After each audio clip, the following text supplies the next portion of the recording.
Y'all out. I don't know. Listen, I tell you what, we had some problems. So there we go. Live, baby. Hey, it's working now. All right, well, guys, welcome finally to the Livewell. Yay.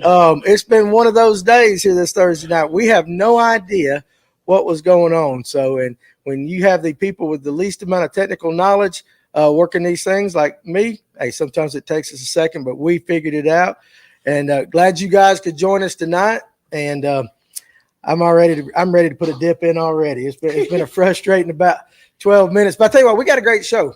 As you can see in front of me, there is a buku of baits. I got Tim Hancock in the house, and we're going to talk. We're going to talk about old school baits. What used to work? Will they still work? What works now? What replaced them? So we got a lot of stuff we're going to cover tonight. Beside me on either side, I got about 147, 48 years of knowledge right here. 144. So 144 years of knowledge. So it's going to be fun. It's definitely going to be fun. And, yeah, I appreciate you guys hanging out with us in the comments section. So it's just one of those days. It happens. But let's go ahead and take care of our sponsors. See if we can roll through the business just right. So, again, I want to thank Sonar Pros.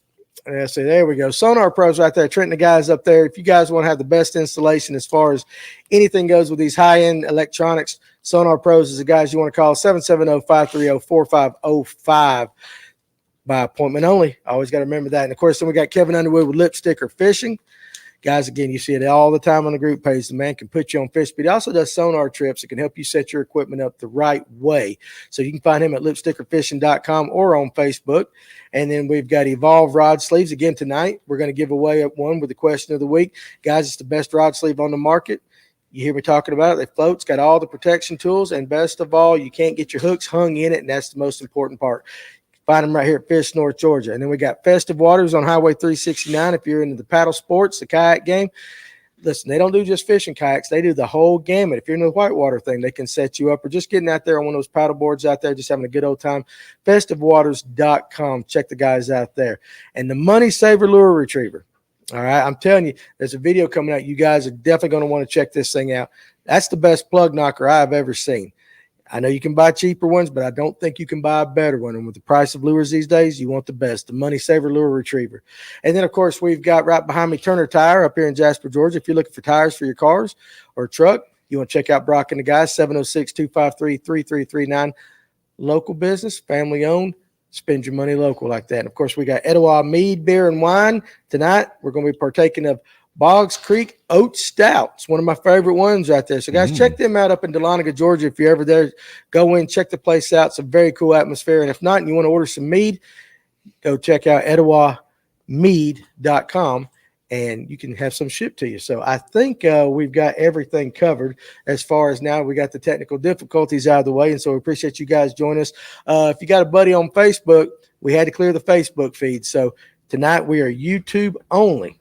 YouTube only. So John Alder watching from the kayak. It's about that time of year where, you know, sun's not going down. You can get some late fishing in, and you guys out there fishing tournaments on the area lakes listening to us. We appreciate you guys. And so a couple of things before we get started talking tonight too. We got the question of the week about halfway through. We're going to give away a Evolve Rod Sleeve. Kevin, you've got the question. I got a doozy. And so Clint Bartlett already in the comment section has said that how he is going to win him another rod sleeve. Guys, let's try to see if we can beat Clint tonight. We designed this question.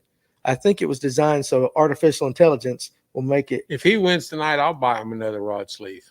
Okay, well, there you go. It's been challenged right there. So another thing too, guys, if you go, we're rebuilding our website here at Fish North Georgia as far as our online store, fngo.com, and we're going to start doing a product of the week each week, and we're going to have a little bit of a sale on it. So it's this time of year, and I'm going to tell you right now, I want you to go try to find these Chrome Berkeley Magic Swimmers. I have 41 left, and that's it. I've searched all over the state of Georgia. If anybody else has them, I'm not aware of it. I know all your big outlet stores, Bass Pro Shops, you're not going to find a 125 sinking Chrome Berkeley Magic Swimmer. They're normally $14.99, but to get rid of these last 41, they're $12.99. Go to fngo.com and buy it today, because like I said, when they're gone, they're gone. And if you already got some for this year, you might want to get one or two for next year. Just something to think about. So anyway, JP Burns says, love the rod sleeve I won. Now I need bigger ones for my saltwater rigs. Hey, absolutely. Ron Swinford, it's good to see you back on here tonight. So, all right, let's get going. So put the camera on my guest to the left right here. One, Tim Hancock. You guys know him. He's been on the show before. And generally, you know, if you've heard the conversations in the past, we talk always big swim baits kind of, but also big spinner baits. You guys go check that out. So we've had some great conversations. And I was looking at some of the pictures that he was posting and some from other people. And I got to thinking, you know, when I grew up, the baits were this. I'm 52 years old now, and how it's just changed in my lifetime. I'm not saying Tim's a little older than me, but he's got a year or two on me, and so how the baits have changed. And he's used these baits, and we've been talking about it for about an hour before the show of how he's caught monster fish on all of these baits. So, Tim, I'm glad you could join us tonight. Glad to see you in good health and up here. And so how you doing? Still hanging in there. Still hanging in there? Still kicking, just not as high. Not as high. That's it. That's it. So, where you want to start tonight? We can start with anywhere you want. And guys, in the comment section, is that Tom Hanks? They want to know if you're Tom Hanks. I wish. He wished. Yeah, he wished. Danny, you lie like a rug. You ain't a day over 39. Well, hey, listen, I appreciate it. My mind says that. My body says something different. I'll tell you what. Let me start this. I hear topwater now, and we got all these great crazy baits. Everything's great. But when I grew up, the old Rapala, just the old simple 6-inch floating balsa Rapala with the black silver side, that was what I consider topwater. And nobody throws them anymore. And I've always wanted to know why nobody throws these baits. You probably got one over here. And I'm sure, Kevin, you're quite aware of that bait. I've got a couple. You've got a couple, one or two. So he's looking through his thing, but you know, that was what was topwater to me back in the day. Now that has changed. So are you still looking for it? Yeah, he's got him one. So yeah, the old Rapala. I'm going to check the comment sections. Derek O, I'm going to get you first as soon as he finds this Rapala right here. So there you go. Let me see. Look at good grief at how beat up that thing is. That's seen its better days right there, boys. You see that white stripe on the back of it? Did you add that? That's for a reason. I guess it's been in the early 80s. Bassmaster Magazine, there was a guy, he was in somewhere up north, Connecticut, someplace like that. And he would do this because you get to some of that black tannic water in that bait sitting there and it's sitting still and you can't see it. And I've actually had bass before take a Rapala down without making a ripple on the water. Just suck it in. So that is just a little visual aid so you can keep track of it. Okay. For the fisherman. Yeah. So, but let me ask you, again, you look at that. That's top water to me. That's my teenage years. Well, it's also a jerkbait if you want to do it that way. It is.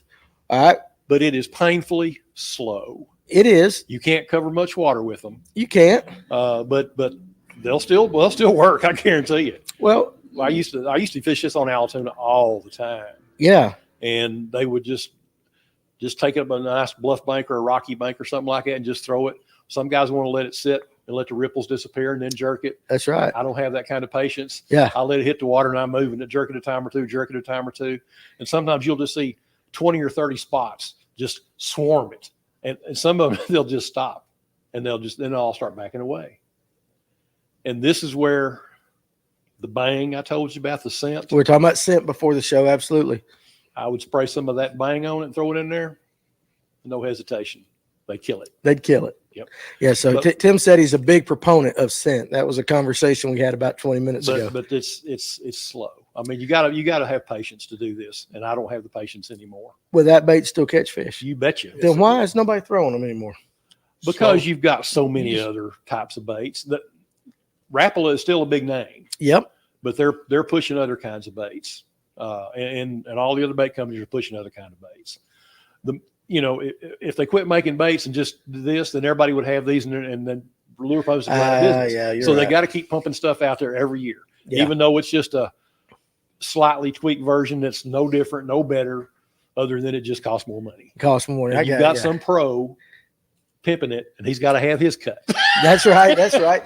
So this might be a really good way to start a conversation too. Derek O wants to know, what were your memorable game changer or innovative baits from back in the day? So like to get started back in the day, and when did you start fishing serious? Probably about 1977, Okay. 78 when I moved to Georgia. Late 70s. Okay. Yeah, I so started fishing with my brother-in-law, Ernie Parr. Right. Me and him started fishing. And it got serious then. Yeah. So what's a memorable game changer bait from back there? Well, I started out not knowing a whole lot. Right. And my, like I say, my brother-in-law was in the bass club, so he was learning a lot from the guys in the bass club. And I got in the bass club, and I was seeing a lot of stuff. But Bill Payne, he was talking when he was on here, he was talking about Rebels is one of his favorite lures. Yep. Well, Rebels came along in the mid-'70s. Mm-hmm. This little lure right here. Yeah. If I can get it loose, well, that's all right. If you can see that, that's a Rebel Deep Weir. That is one of the fish catchingest little plugs that's ever used in Allatoona. Right. I mean, we caught them hundreds and hundreds and hundreds of bass on these little things. And pretty much everybody was throwing it back then because you didn't have all this new stuff like Spro and Sixth Sense and all these other new baits. They hadn't even come along then. It was Rebel and it was Bomber, it was Bagley's and stuff like that. So this is what everybody was throwing. Yeah. This is the little Weir, which is the deep version. Is that a Fire Tiger? The what? Is that Fire Tiger? Chartreuse crawfish. And then this is the deep Weir. And then they also had just a regular version of the Weir. Yep. Basically, that's a 40-year-old, 45-year-old square bill. Square bill's been around a long time. Right. So you've got the deep version and you've got the shallow version. Now, are those still in production today? I'm not sure. Most of Rebel is geared now towards like little ultralight stuff, like these little creature baits and stuff like that. Mm-hmm. They still make a minnow like this. They got a jointed version and they got we got hooks everywhere. Yeah, man, you can't just pick this one up. That's right. Until I put the dividers in there, it was sure enough. Oh, I bet it was. But they're still making the minnows. Yep. But so far as we'll just go through the progression of Rebels. Okay. We'll start out the little. They make a little teeny R, even smaller than the Weir, but I didn't bring any of that. Yeah. But you've got and this is the next step up. This is Bill Payne talked about. This is one of his favorite baits, a humpy.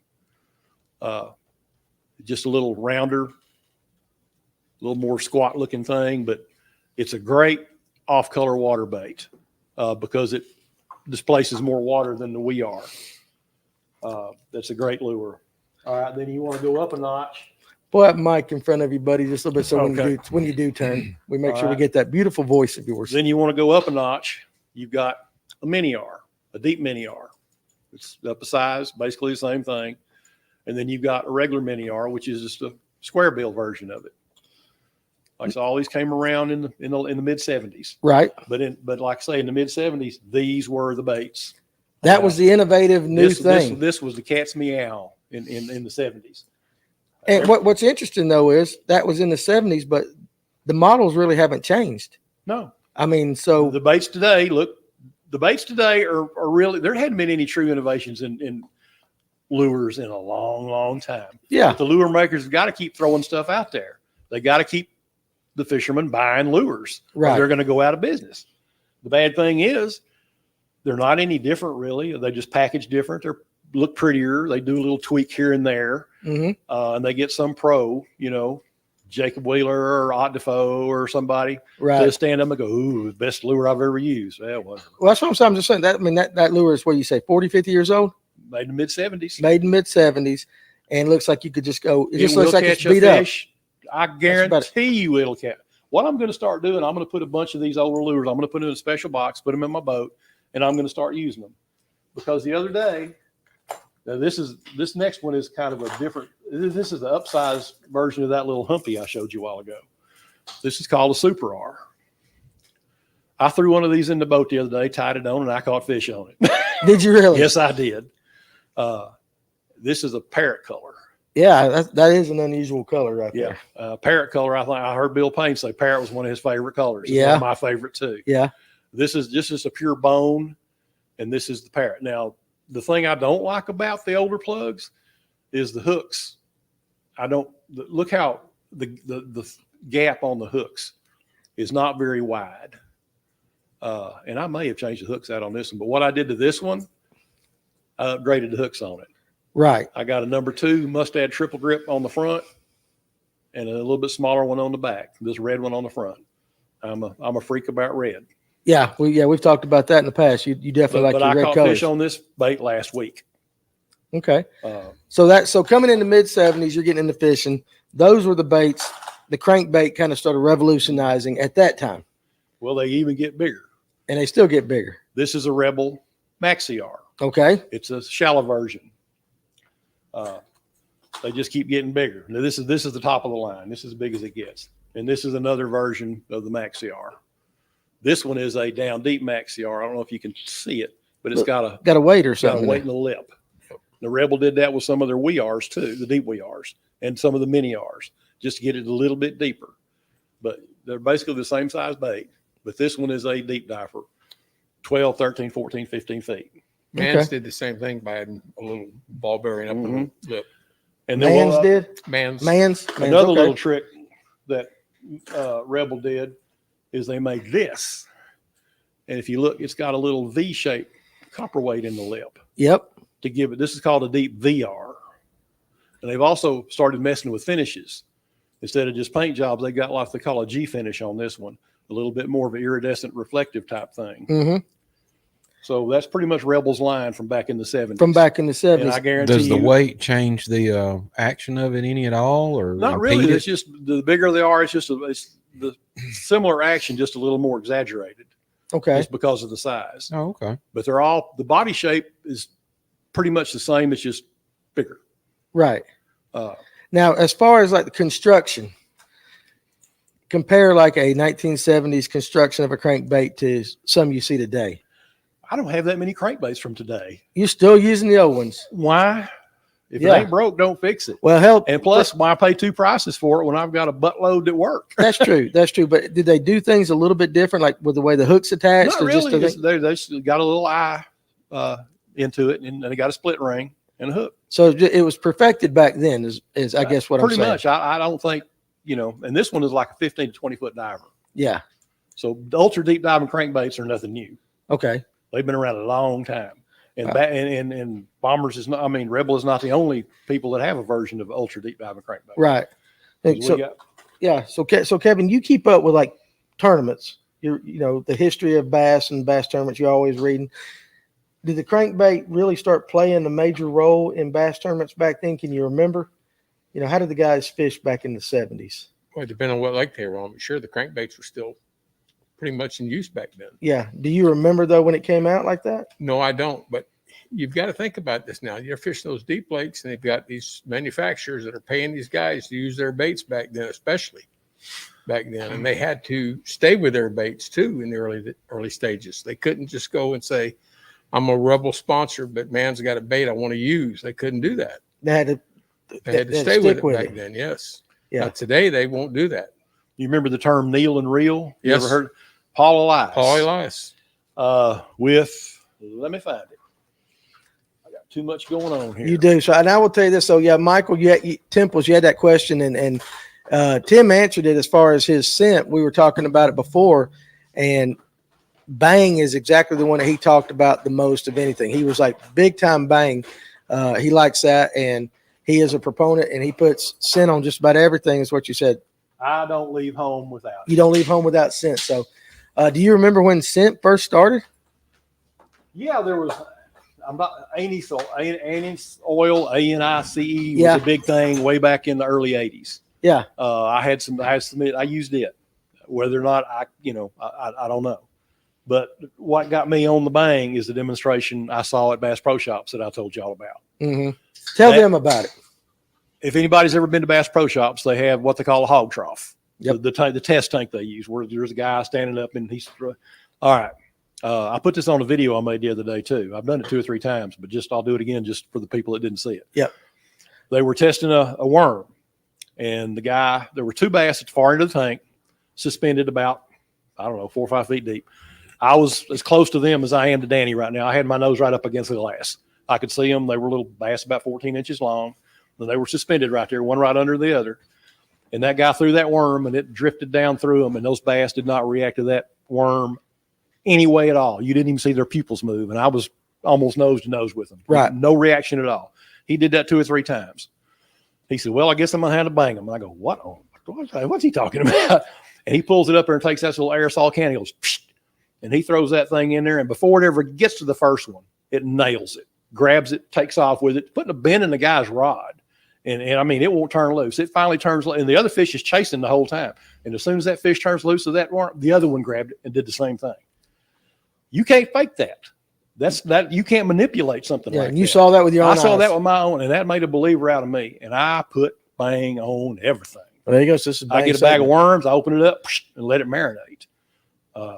Any particular bang flavor you like the best? The combo is what I use. It's the shad crawfish. Shad craw. Shad craw. Yeah. And guys, if you're ever in the Marble Hill area, I have bang here at the store, and I do have some of that. You have the aerosol cans or squirt bottles. I have the aerosol cans. I like the squirt bottles a little better, but it all works. Yeah. The squirt bottles, the liquid, a little bit more economic. Okay. You're not spraying it into the atmosphere. Yeah, I use the aerosol. aerosol. But whatever, that works. That scent You just don't works. spray in the wind. That's all. I mean, you don't need it, but like in your face. It does not. The fish might like it. I don't. Yeah, I got you. It's got a really crappy Right. taste. You spray enough of that shad scent in there, and you go home. You might get in trouble from the old lady. Yeah. I don't need that. I get enough of that as it is. How about this? Michael, and again, guys, if we miss your question, make sure you put it back down in the comment section, and we will scroll back down to it. I try to get them all. Michael Temples wants to know, do you prefer balsa? No, it's the first one. It's up there. Do you prefer balsa baits versus plastic on your crankbaits? That's a great question, and there's a logic behind that. I've heard all my life. I've heard throw plastic baits in the winter and balsa baits in the hot weather. The reason being that if you crank a bait down, the plastic is slower to rise, whereas the balsa pops up a little more. Mm-hmm.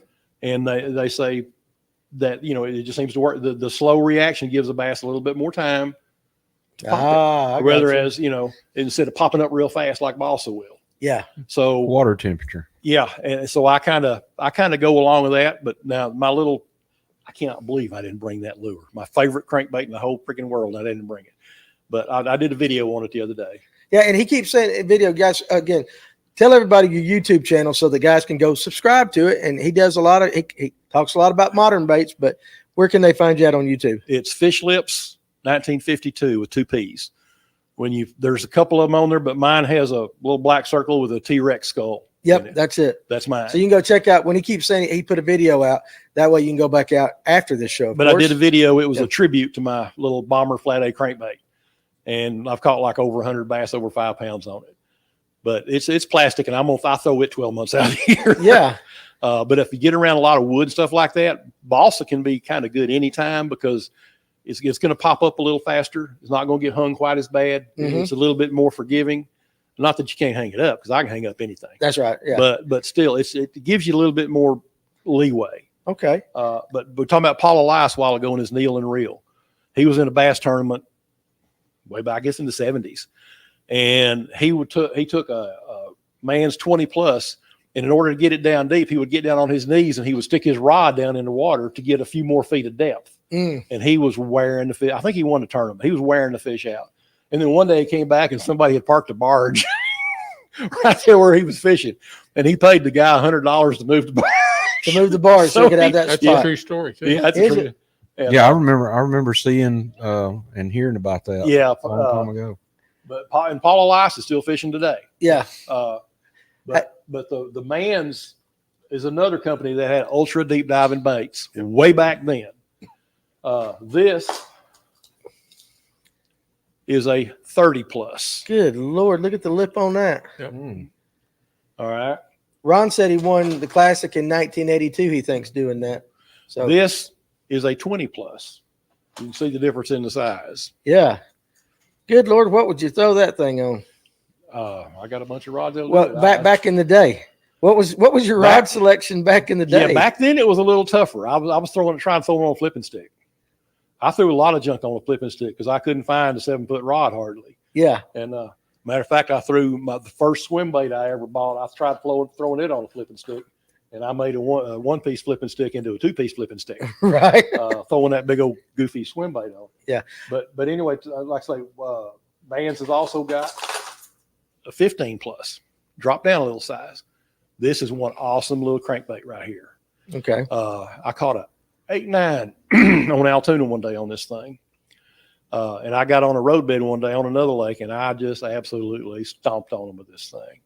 But it's for such a small bait, it'll get on down. They also make a 10-foot version. Okay. And then Man's went the other way. They went shallow as well. They got a baby 1-. This lure's been around a long, long time, 30, 40 years.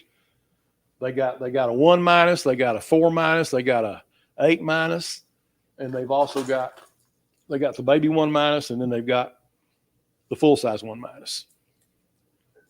That is so interesting because you say these baits have been around for They so make long. a bigger -1 too, don't they? Actually, I think Ron said, "Don't talk about the -1." he fishes wise. He knows about it. He does. Hey, Yeah. I also too put the camera on Father Time over here. Look at that shirt right there. We already had a comment about your shirt. Tell them about that shirt real quick. This shirt was given. I purchased it back when Red Man Tournament Trail started back in Florida on Lewiston. It's got to be 40 years old or better, and I've never worn it till tonight. Ain't that something? Let me ask you I a couldn't question. fit in it before tonight. Well, okay. Well, let me ask you this: Who the hell keeps a shirt for 40 years they ain't never wore? Old You- men, old old men, men. old men do. I got that. But Yeah, go ahead. You asked you about the 1- that's a little bit bigger. Yeah. Okay, this is the -1-. This is the mid 1-. This is the 1-, the full size version. Yep. See, it's a little bigger. So you got that one, and you got that one, and then you got the baby. Yep. So you got all three. Yeah, and unfortunately for you guys that are going to be listening to this on Spotify or iTunes, you don't get to see the pictures. You'll just have to go Google all of it. I did see a question, and again, if I miss it, put it again. But there was a question on up about when did the bait manufacturers figure out when the crankbait started to hunt? That was the question. Derek, when did manufacturers get wise to crankbaits that hunt? And I guess that kick a little bit more to the side. I hate or that so. term. Okay. All right. I think it's. Do you think that's a marketing About term? swag. To me, it's marketing propaganda. Okay. You take any kind of lure and you bounce it on the bottom, it's going to go one way, it's going to go the other. They all It's- hunt. They Yeah. all hunt. Yeah, that's just something to sell lures. But it is something that It's gets like- said a lot. It gets said a lot. Well, it's like color. Color is the most overrated thing in all of fishing. Yes, I know how you it feel on is- this. Yeah. It is total BS. Yeah. All my years of fishing, I cannot put my finger on one single time when color made a difference to me. I used to take 2 lures, identical lures, different colors, and every time I'd catch one, I'd switch all day long.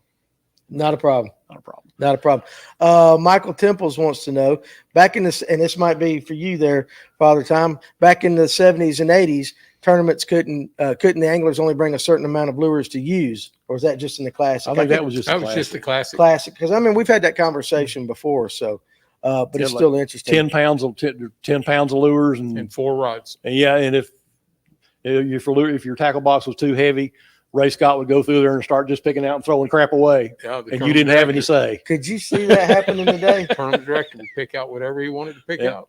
Could you honestly see that happening today? What I don't think it would happen today with all the money that's involved in that. So, and there was another. I think if you go on down, I think I we're caught up on that. There was another comment. Let's see, Michael Temples. What speed reels are you using for those? That's funny because You got some ancient ones right here. this reel was made in 1981. Uh-huh. Now, if I'm throwing the big, like the 30 plus, I've got a Ambassador 5000C that's a 3.5 to 1. Good Lord, that's slow. But when you're pulling a lure that's got that much resistance, you got to have some power. That's where your power comes from, is that low gear ratio. It's like trying to ride a bicycle in first gear as opposed to 10th gear. Doesn't Yeah. wear you out either.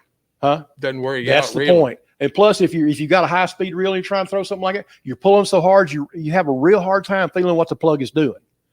You know, it's bouncing off the bottom, but you're working so hard, you really can't get a good feel for the lure because you're working so hard to move it.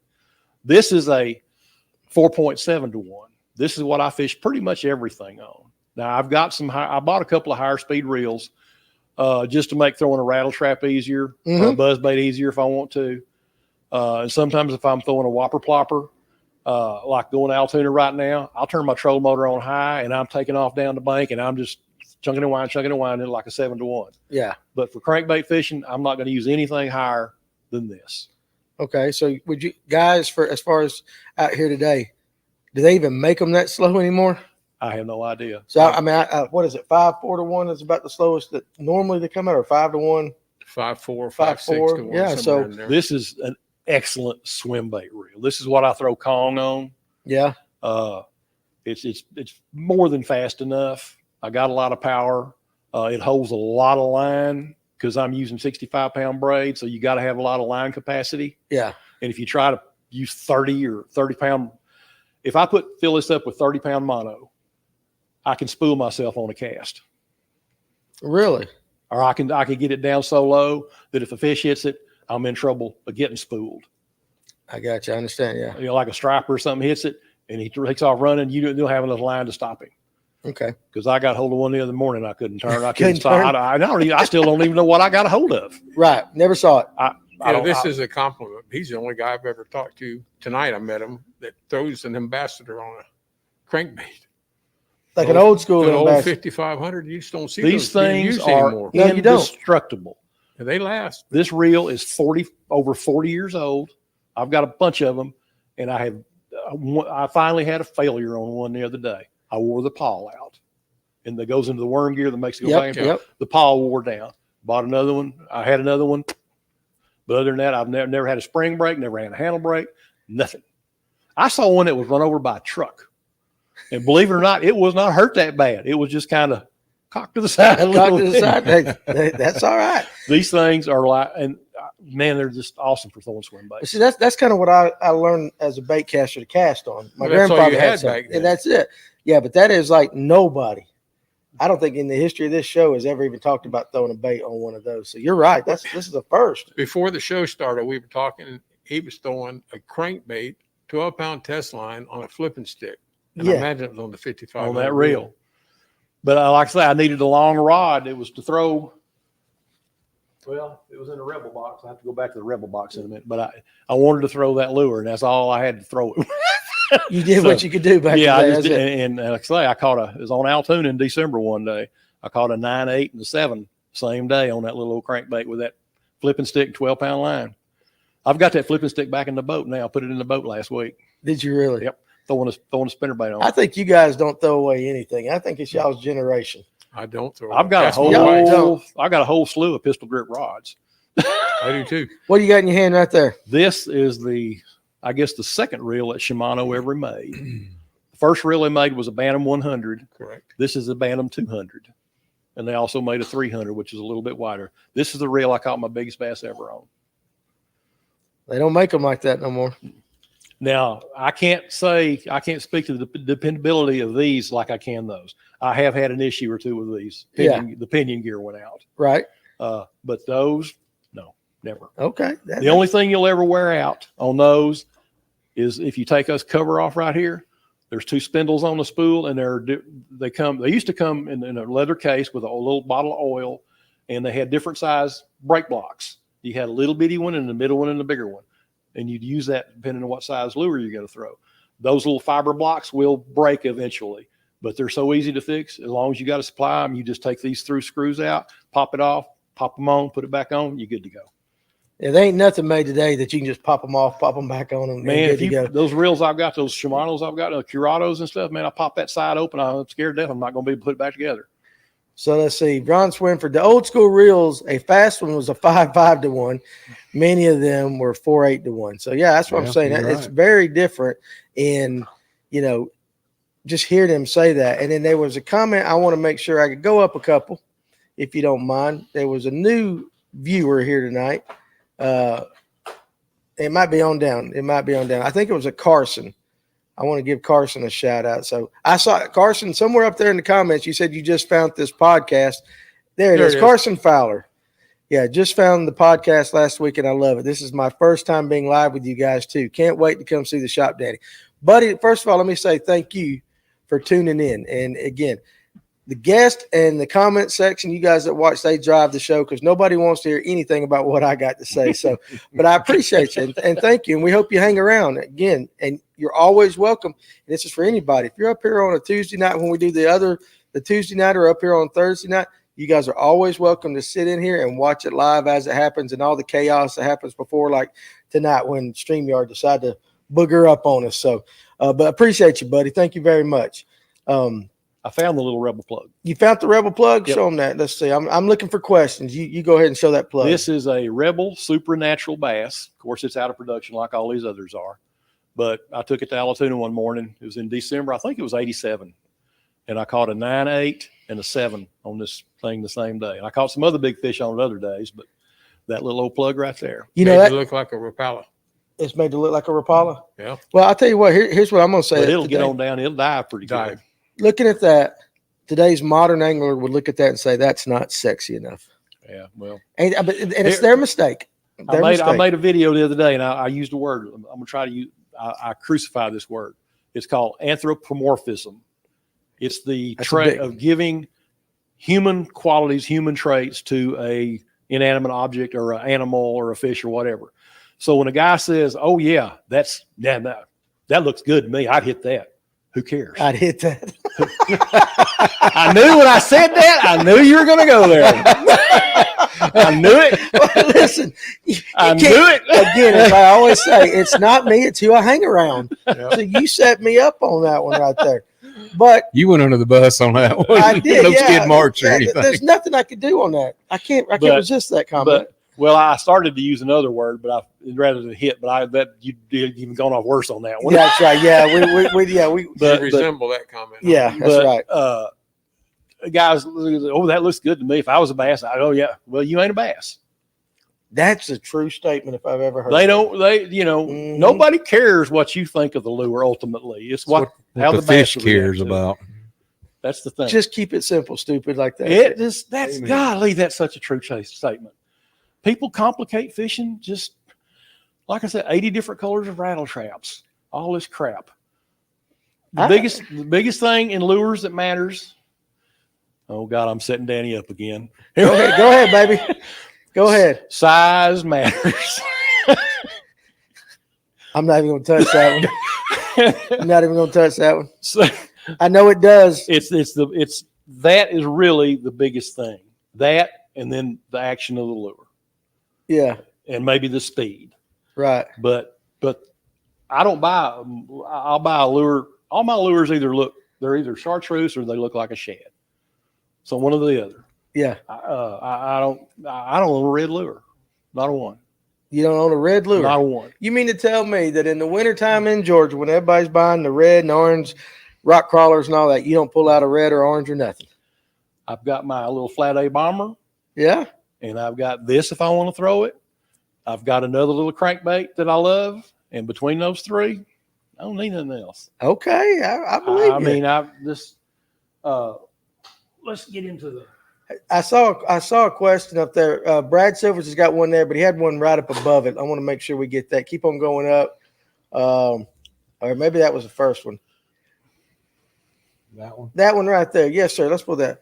All right. So to change it up a little bit, what's your favorite new age crankbait? And it's funny how we have to say the word new age, but is there a modern crankbait that you do like? I don't. You don't own one. Well, if you want to call it modern, let me see if I can find it. He's looking at that. Man, so- I've got so much crap over here. When's the last time you bought a new crankbait? I bought a bunch of. I bought every one of the Silver Flash Bomber Flat A's that I could get my hands on, but they're 20 years I old. was You're gonna say right. they're not new. Yeah. I haven't seen anything that impressed me. Okay. You know, because I mean they pretty much look like everything I've got. Understand. I bought a 10XD, a Strike King 10XD. That's probably the last new crankbait I bought, and that's not all that new. Right. But that's probably the last new crankbait that I bought. And Brad also has another question. He wants to know what's you got a favorite nighttime crankbait? I don't fish at night. Okay, yeah, because you're in the bed because you're old. Yep, there you go. Camera ain't on me, is it? See that? Yeah, he just did something he shouldn't have done right there. The small hellbender could be a lot of fun. The metal lip would really leave a mud trail in the water. Yeah, I know some guys from back in the day that always loved that. And YouTube user. All right, that's a hell of a name, YouTube user. But if I'm going to fish at night, I'm probably going to sell a spinnerbait. Spinnerbait, yeah. Absolutely. All right, pull that one up. Let's see. Was that a question? For the classic, they would send you a Plano a plain old drawer tackle chest with nameplate to fill up to 10 pounds. So there you go, right there. So appreciate you watching this tonight, YouTube user. I don't know if that's your screen name or what, if you just don't have one, but I appreciate you joining us regardless. So Clint Bartlett, I ain't gonna read that comment because that'll get me in trouble. So here's some size and action.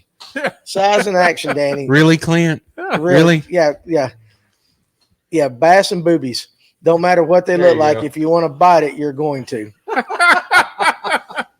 There Now, is we a got- woman that's got a website, a Facebook page about trout. I don't know Yeah, if you've my seen- wife busses about it every time I let that post go in. Yeah. Well, we'll leave it right there. Then. Yeah, let's just leave that one Why they alone. got to name it? Now, you know what I have to? You know what I tell her? I said, no. I said, honey, listen. In this day and age, if I don't let a female post on the page because their name's a little risque, I run the risk of possibly getting in trouble for like being discriminatory. crucified. I would, so I have to do that. So, but yeah, the size and action. Listen, guys, yeah, story of my life. I understand it, but it is something that I always say. There's two types of baits out there. There's those that actually catch the fish, and the majority of them catch the angler. There you go. There's not a lure made that won't catch fish, Correct. but will it catch it better than anything else, Yeah. or is it just another thing? And it is, and when you start talking about colors, and it's like I tell everybody, I could carry in the shop every color Zoom worm that they make. Now, not discrediting any of the colors, but there's some of those that work in North Georgia, and there's others that would be better off out west or something like that. So you kind of match the color of what you're doing around here. So what is that? What you Those got in two here? colors. That's all you need. Shad color and chartreuse. That's all you need. That's all I need. That's all I've ever used. And for those that don't know, that haven't watched Tim on here before, he has documented. Give me when the year you started. 1979. When you started documenting it. Yeah. So from 1979 until present day, you're still doing it, correct? Yep. He has documented every single bass he has ever caught, and he's not full of it. I've seen his logs. He's got it, and it always has the time, the date, and that's why when you sit here and he pulls up, well, I caught 8, 9 on this, and I caught that. That's because he's written it down. He knows and he remembers, and so of all the people I've ever interviewed, ever met, this guy right here is by far the most.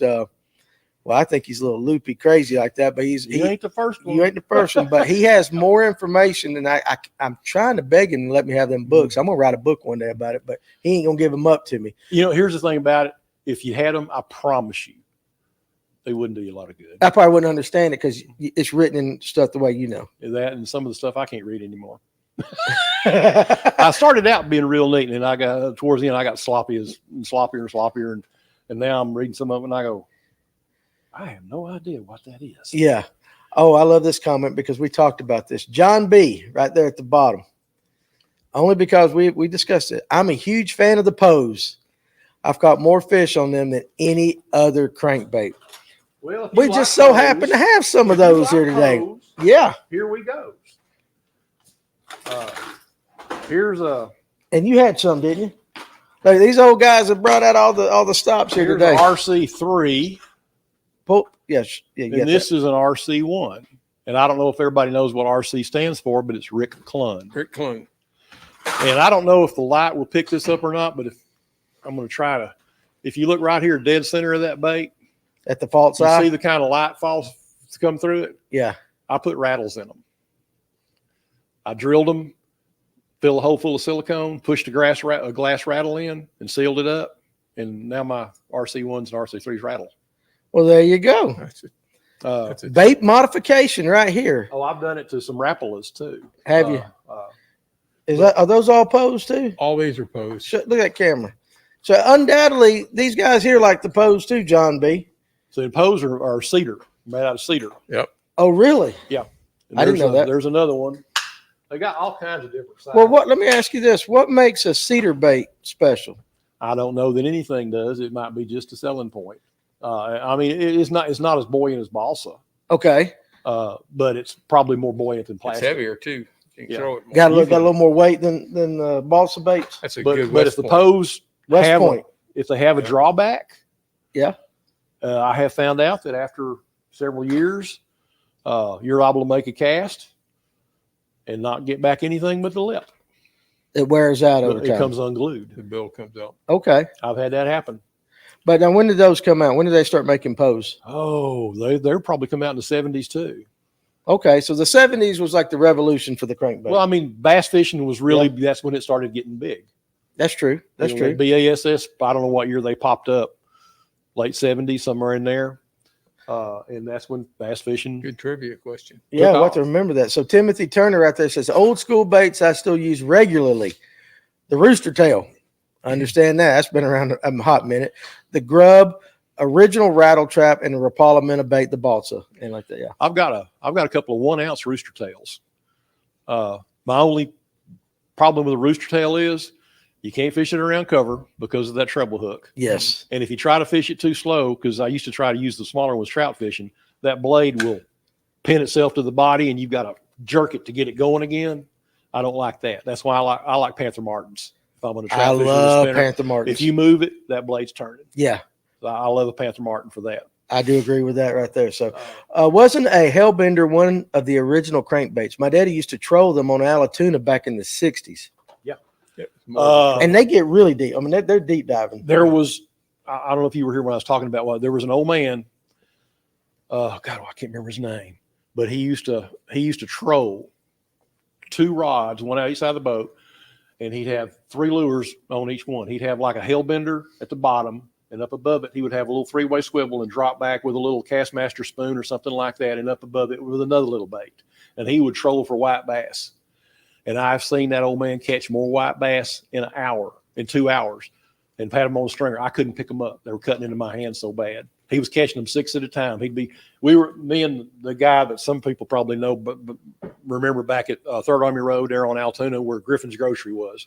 The old guy that owned the store there, when we were building the bridge there over 75, our office was part of that building. He leased us, and I got to know him real well. He let me borrow his boat every now and then. He even took me fishing a couple of times.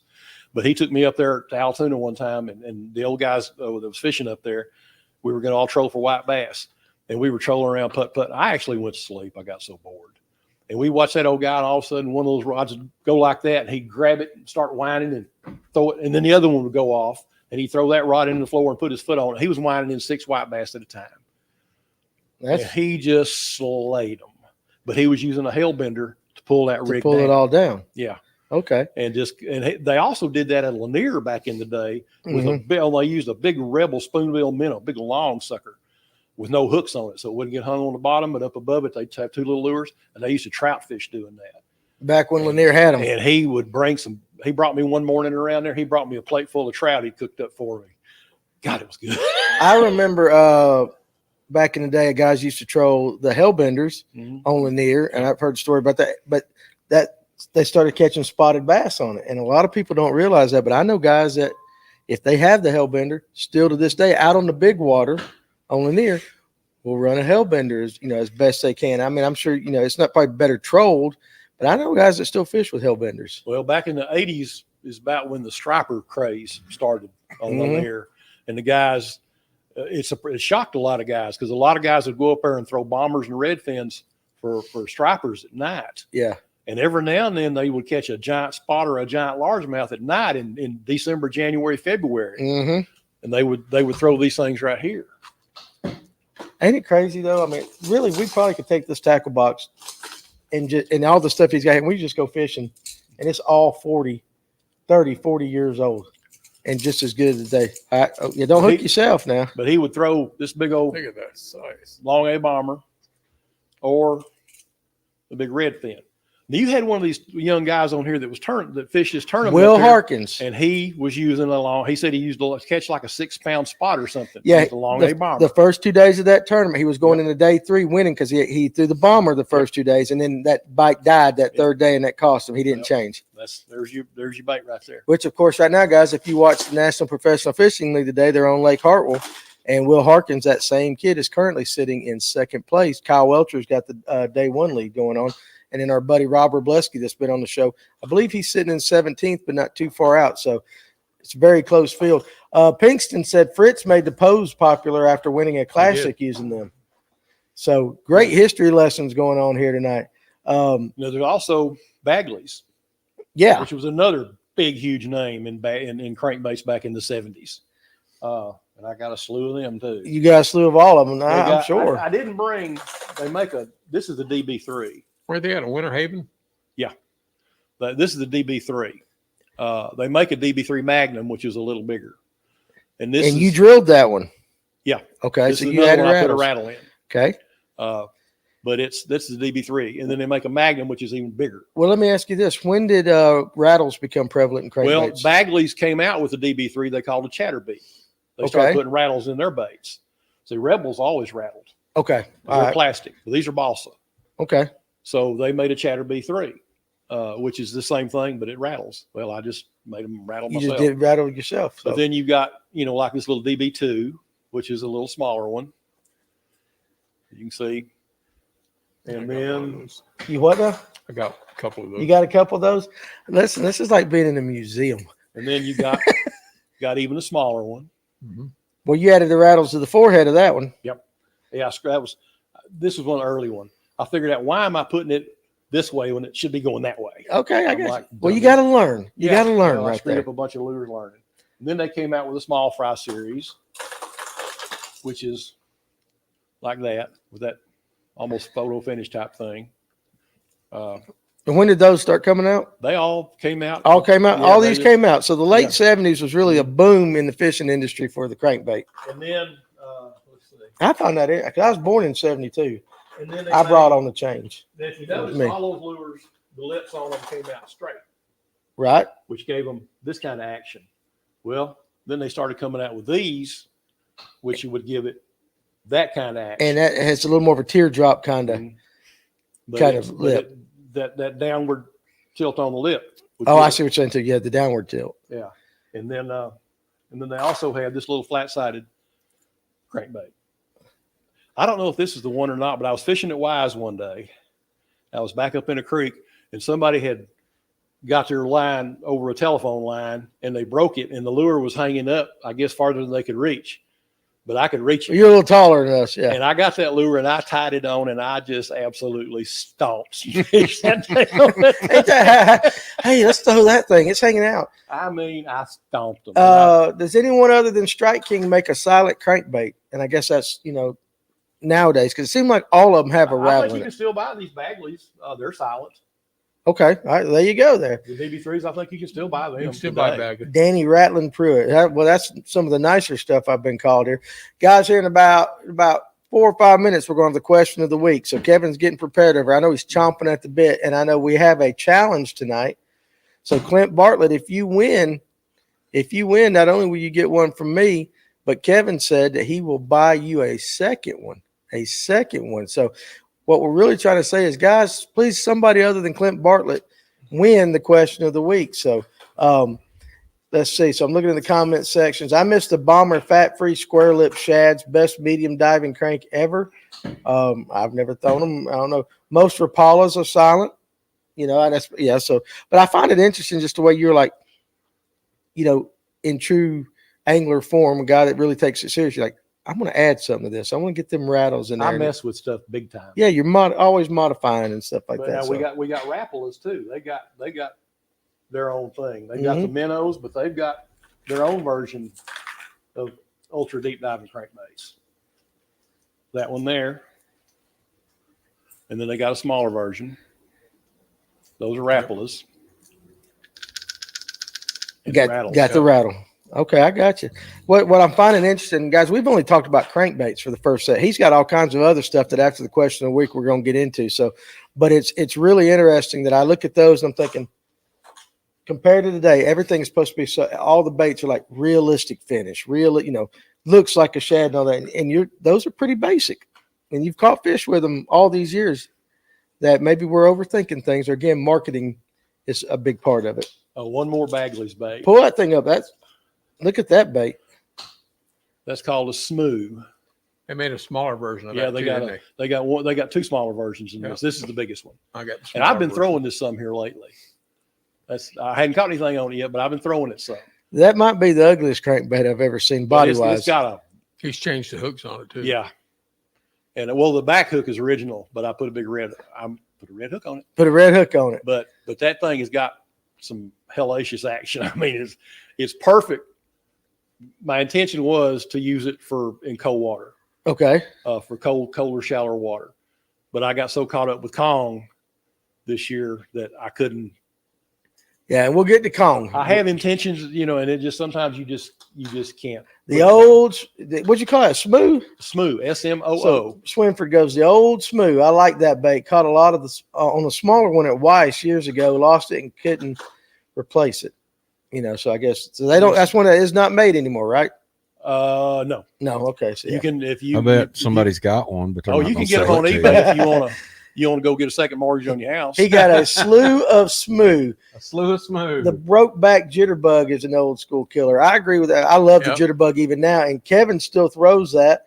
You throw it at night a lot on calm nights. So, are you saving Dance's eel for last? Jonathan McLean wants to know. So I got one, but I couldn't I put got my two hands of on them. it. you do. I still do. Y'all yes. still got that. So that's funny. All right.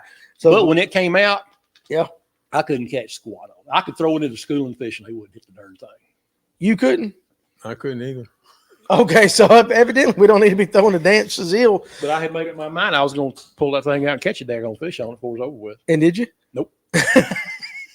I love that. I didn't throw it. No, you didn't throw it. Yeah. I just, but Not everything from back in the day is worthy of honor. somebody mentioned bombers a while ago. Yeah. Bombers and rebels are my thing. Yeah, I get it. This crankbait right here, Again, next- another chartreuse colored crankbait. next to my little flat A bomber, which my dumb butt didn't bring. Mm-hmm. This is the most productive crankbait I've ever used, especially for big fish. And what's that again? It's called a 7A bomber. They make a 5, they make a 6, they make a 7, they make a 8, and they make a 9. Now, when would you be throwing that? Just out of curiosity right I now. like to throw it in a little dingier, off-color water. I've caught big fish on this on Altoona. I've caught big fish on the Wise. I've caught it at Lake Ackworth. I've caught big fish on this thing everywhere I've thrown it. What time of year would you be throwing that? I'll throw it anytime. All time of year. So you're not just a wintertime crankbait guy or anything like that. Wise one day I had a 9.5 and a 7.12 on this the same day.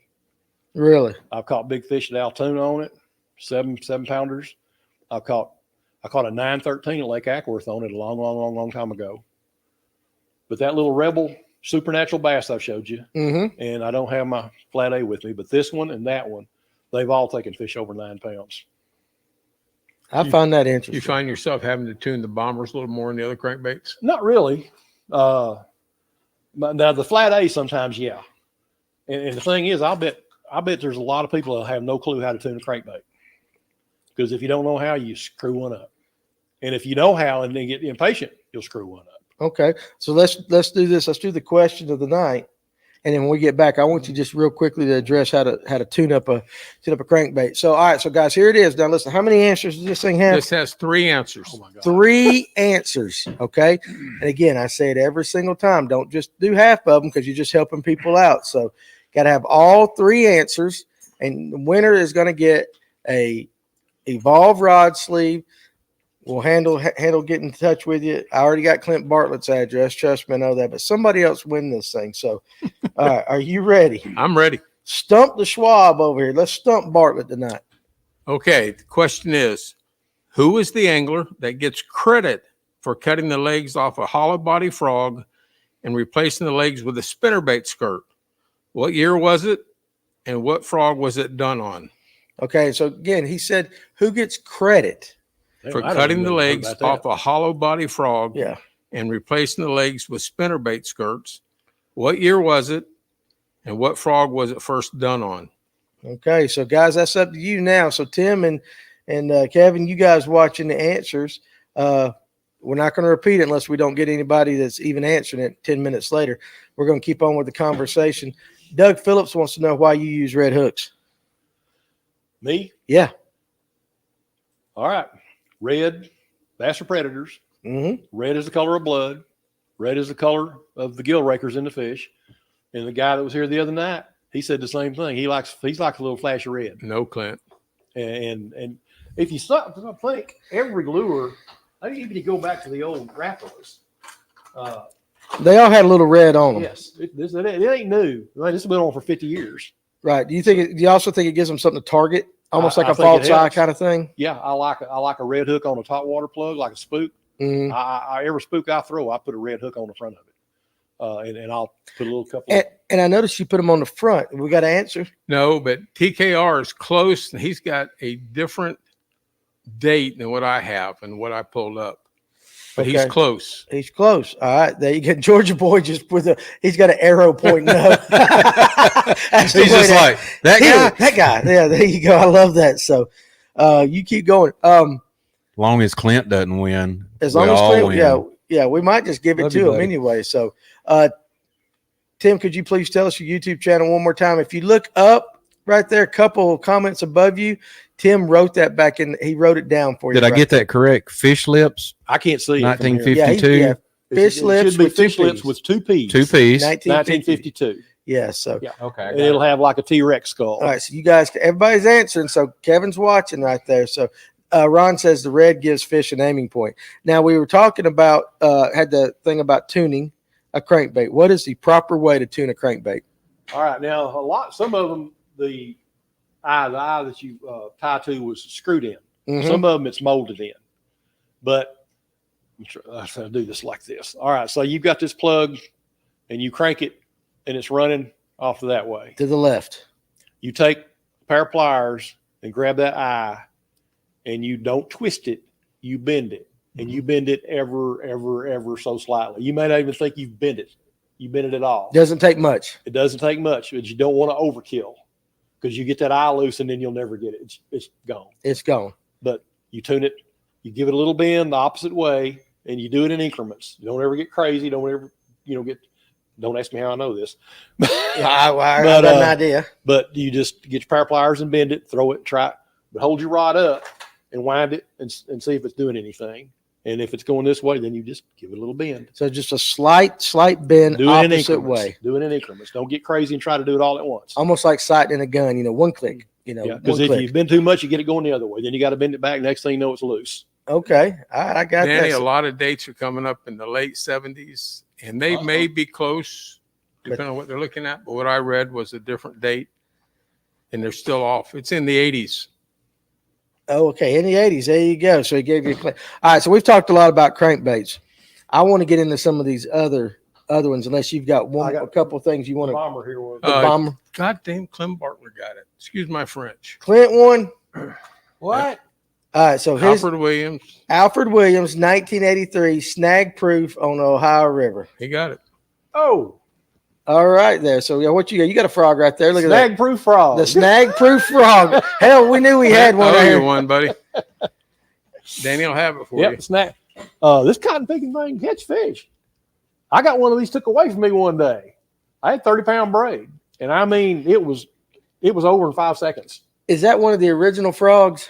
Pretty much. Pretty much the original I've frog. had this thing for a long time. And he's I've still got the some in my original box that I package. use. Really, the Yeah. original snag proof frog. Yeah. That's crazy. Like this. It'll- Congratulations, Clint. You dog, you. All right. So what? But this 7A bomber, what I've done to it, and then the day I caught all the big fish at Wise, I was using it stock, Mhm. just like it is, but I was throwing it on 20-pound line because at Wise over there where we were fishing, you don't need to worry about depth. Right. You need to worry about power, being able to have some control over a big fish. And it was funny because my brother-in-law, we were fishing, and I hung a big old fish, and where he saw where it was, he started to grab the net, and he saw where it was. He goes, "You ain't never go with that fish." He just dropped the net, and I landed it. But this one I have changed the hooks on a little bit. I've got a triple grip front and back. I've got a 2 on the front and a 4 on the back, and I got a red on the front. I don't know if I asked this question, but if I didn't ask it, I definitely thought it. Why do you only put the red one on the front, not the back? I want them to go for the head. That's the one reason. That's Yeah. that's target. And why not just put another red hook on the back? Because that's like saving my red hooks. I don't Short want strike. I don't want to feel like Okay, I got you. Yeah, that makes sense. yeah, it's hard to find these things, and they're not cheap. Yeah, So I don't try not to use any more than I need to. yeah, I got you. But and Bomber also made they make a parrot color. I don't know if anybody makes a parrot color nowadays, do they? I don't know, but it's It's a humdinger. A Yeah, they do. humdinger. Somebody else does. Somebody does, but it's not a I think very it's a popular color. Rapala makes a parrot color, if I'm not mistaken. Rapala. Okay. Maybe. Maybe. All I right. had the last Rapala. Oh, okay. You asked me the last new crankbait I bought. I bought some Rapala OGs. Okay.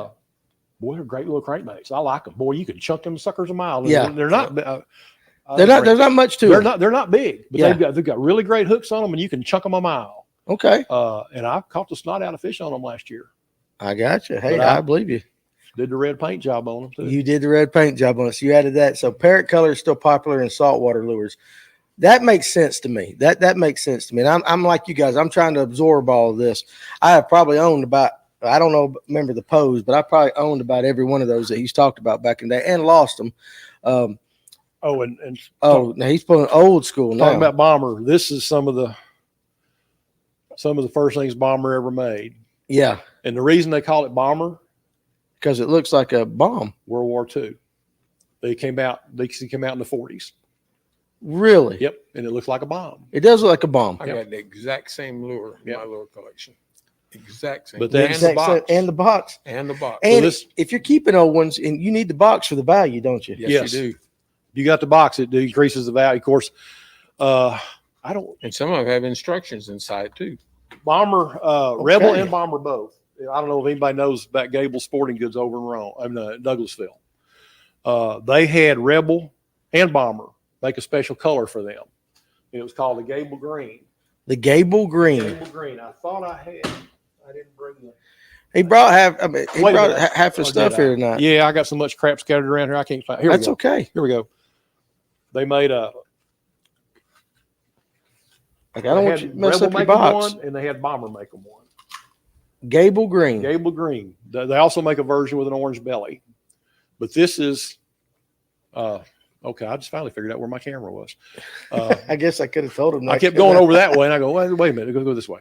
But that's the Gable Green, and then they make an orange belly. But they had to order a gross of them to get the special color run. Right. That's the Rebel version, and this is the Bomber version of a Gable Green.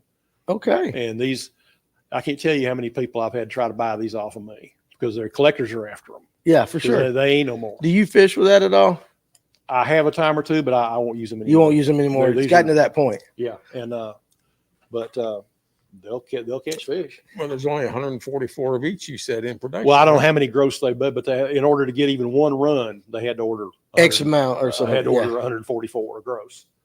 So I don't know how many, but I know that Sportsman Supply there in Cartersville, that was the headquarters for the Bass Club, and that's where we would meet. And everybody, we were scarfing them things left and right. I understand. Everybody was buying them things left and right, and that's where I got mine. And That's interesting. but I've had several people try to buy these off me. He said, "How much?" I said, "No." Yeah. Now, I get it. I absolutely get it. Now, maybe my kids can sell them after I croak. Kevin, you got, while he's putting those back in the box, you got a couple of things over here on the table that definitely don't look like anything anybody fishes with anymore. This is an old woodwing I used back in Florida, the lily pads and sparse Kissimmee grass. And it's just like a buzz on the front and a little spoon on the back. You put a little pork chunk on it. Caught a lot of big bass with that. When did that come out? You still use pork? No, I do. Yeah. You said you Uncle Josh is still? Yeah. no, I just threw some old pork away probably about 4 months ago with it. I've Right. had for 30 years. You had for 30 years? I It didn't look like pork anymore. I bet it I did. bought like pint jars Yeah. of the number 11 frogs. Yeah. Oh, And yeah. then I got some craw frogs. Uh-huh. That's what I caught my biggest bass ever on, was an old quarter-ounce arky jig and a craw frog, brown craw And a frog. brown craw frog. What is that monstrosity right there? A lot of guys are going to know what this one is. This is probably 20 years old. Maybe it's a tornado spinnerbait. It's got a little bell on the back, and as it comes through the water, it makes a little racket. And is that even in production anymore? I don't think so. So why do you think it went out? That of was a Bass production? Pro Shops deal, wasn't it? Bass Pro Shop made them, yes. Or maybe there's Johnny Morris didn't like it, I guess. And this is the spinnerbait I've talked about a couple of times, and a lot of guys out there had them. These are custom spinnerbaits. 9 pros designed a model each. This is a Colorado willow, but it's got the titanium wire, so I can bend it any which way. and it goes right back in place. Oh, you bent it a lot more. I was afraid when you were telling me to no. bend it before the thing. Yeah, I thought I was going to break it. It does snap back into place. You reckon that I've titanium heard affects and the talking with action? Tim tonight, said it broke one time on him. But I have yet to have one break on me. In Yeah. 1980, $8 for a spinnerbait was a lot of money, but I bought one because mine would eventually wear out from metal fatigue and break. And I thought, well, I'll try one of them. I've probably And got it broke on me, and I said, 50 of these things that I bought off of eBay since. Yeah, he loves that spinnerbait, that one model. It's 7/16 of an ounce. What about a devil's horse? John B wants to know. I'm sure you got one here. I got a whole slew of them, I do too. but there's one. That's Do you a good th- color too. You like that color right there? I do. Actually, there's 4 of them. They brought their little friends. Yeah, All right, so okay. Now again, all right. So this this is is Smithwick. Smithwick. So this is my ignorance here, and I could be totally wrong. But I would not buy that color if I was in the shop today. I would see that color and like, I don't know about it. What makes that color so special? And tell me where I am wrong. Well, it's got chartreuse in it, but it's got black first of all, Right? and black's one of the most popular colors for fishing a topwater lure. But the worst thing about that thing, And the hooks. the hook hangers suck, and they're little bitty, teeny tiny hooks. Yeah, them things are screwed in on the bottom, right? Yeah, they got hook. This is some of the first ones ever made, and that the video I did on talking about when somebody was talking about prop baits on Yep. on the other night, and I told you I was going to make a video. You and put did, them on you there, did, and yep. I did. And that was one of the things. But one of the downsides of these things is those crummy little hook hangers. But what you can do if you don't like them, which if I was going to use these, I would just cut that treble hook off, Okay. and I would put a split ring on it and a red hook. And then to give it a to little more. all the freedom it wanted. Oh, you got some right here. Look, they're pulling out all the toys tonight. Check this out from Kevin right there. He got him one. I got more than one. I'm like him. They're all hooked together. It's fun. We're gonna have to work on y'all's like Frog organization. The frog color, that makes sense. I get that one. looking. And then the gold. Now, do you throw these now? Do you No. still throw them? You don't throw them at all? No. Well, no, I Well- don't throw these. here. Well, why If I aren't, was to go back to Florida, I would. I just don't have confidence here for them. so that's a Florida bait for you? For me, it is. Oh, they'll work here. Promise Okay. you. Why do people not throw them near as much more? Because we had that Most conversation. people don't. I tonight. mean, unless you're from our era, most people don't know what the hell they are. Exactly. They've never heard of one. And that kind of goes to my whole conversation tonight. If all these baits you're talking about are so good, and I believe you 100%, why did they fall out of style? Well, they're good, but now they've made improvements on some of the newer baits with the hooks and the hook hangers. Hook design has come a long way Okay. since the 1970s. Yeah. And that's one of the biggest difference. But now Smithwick also made these. It's called a bucking ball. Oh, what? A buck and ball. BUCKNBAWL. Buck and ball. Buck and ball. Yeah. This is the junior. Screw it, I ain't gonna get them apart. That's all right. That's a junior. Yeah. Now, my brother-in-law was the first one I ever saw fish one of these. And we would mess with them, but we would take the front propeller off because when they would sit kind of level. But when we took that front propeller off, they would kind of sit nose up, and you could, they're in little spurts. Who made that? Smithwick, same people that makes Devil Horse. Looks kind of like a Heddon product. If I was, because I'm so used to seeing Heddon stuff, Yeah. I would have guessed Heddon. Well, How long has Zara Spook been around? 80 years plus. Oh, that's Ken Pruitt. Tim, thanks for not giving me a ticket when I flew through Cedartown. So, Tim, you let him go? Were you the one dinging the cameras? Yeah, I guess so. So Ken Pruitt was speeding in your area, buddy. Now, this is a head. That's a Heddon. So, okay, so yeah, so I've seen that one. It's a nippadiddy. A what? Nippadiddy. Nippadiddy. Yep. I got the Be careful with that. I could go a lot of places. That with could go right wrong. there. That could go wrong in Nippadiddy. more than one direction Yes, at once. exactly right. But anyway, that's those are bucking balls.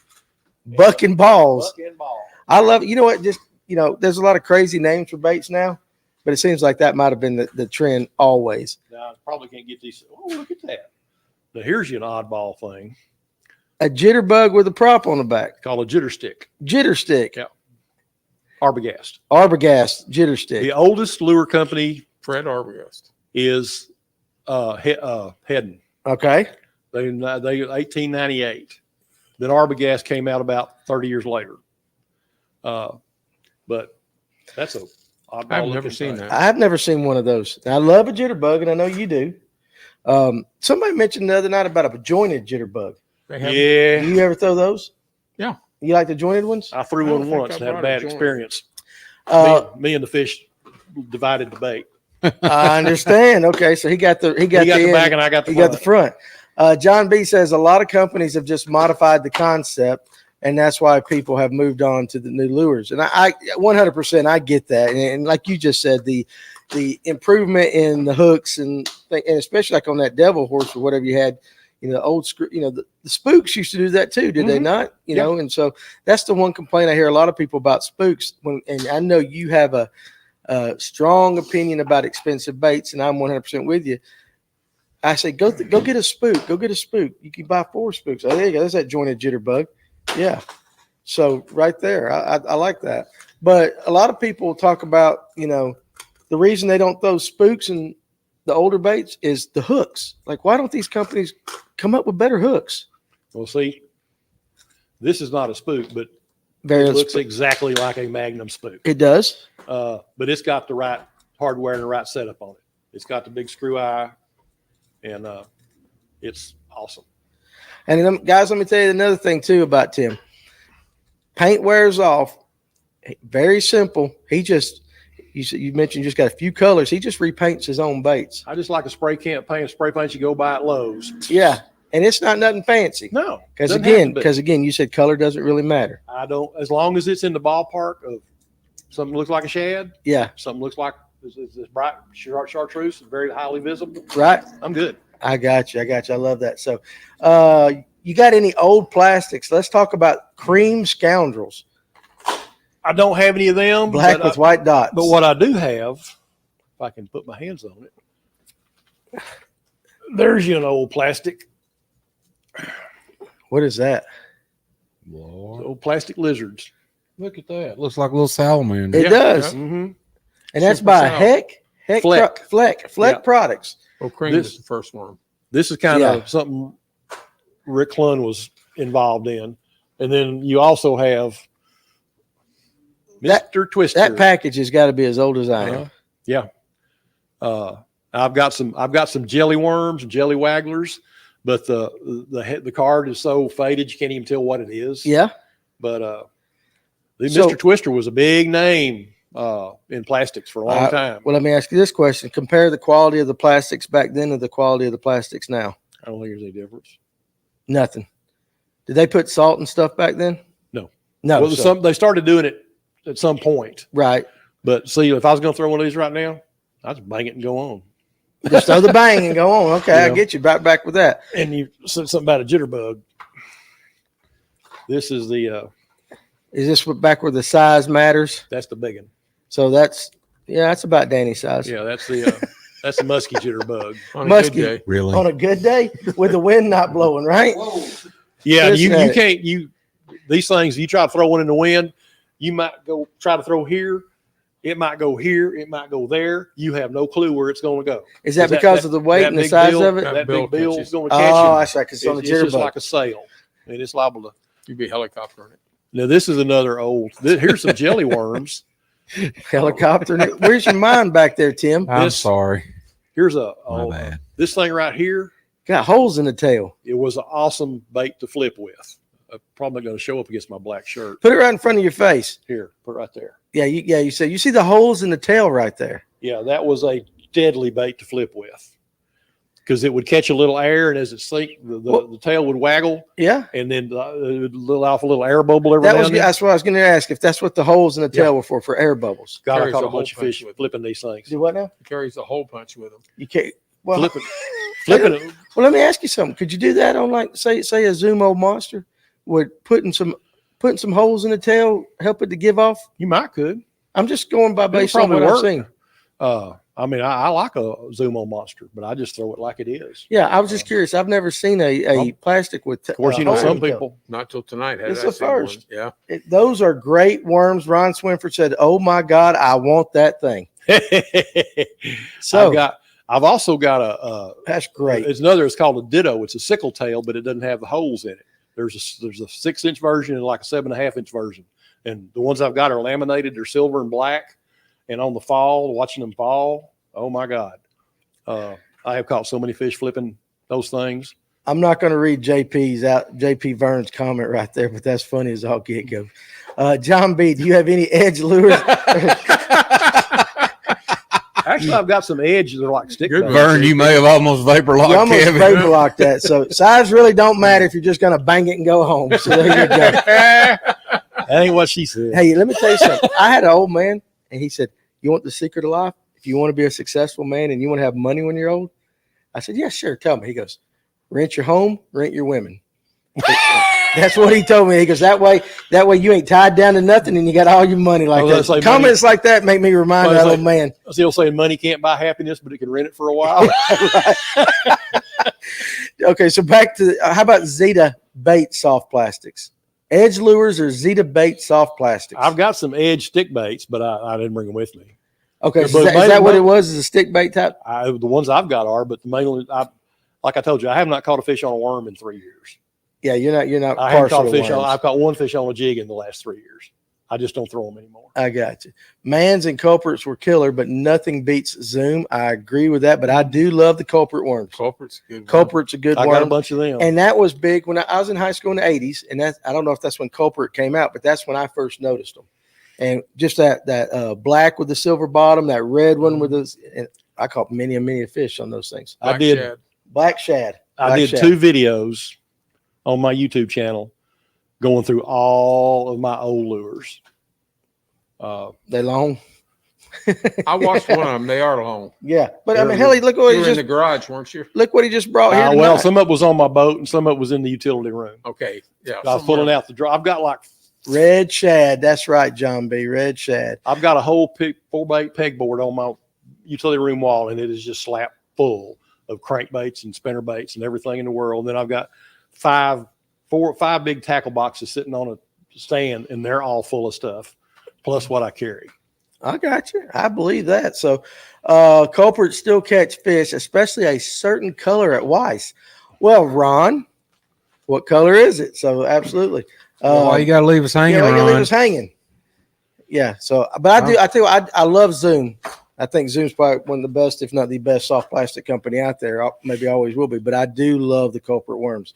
Who made the first creature style bait? God, Boy, that's a good question. I have no idea. That's what the hell you should have asked.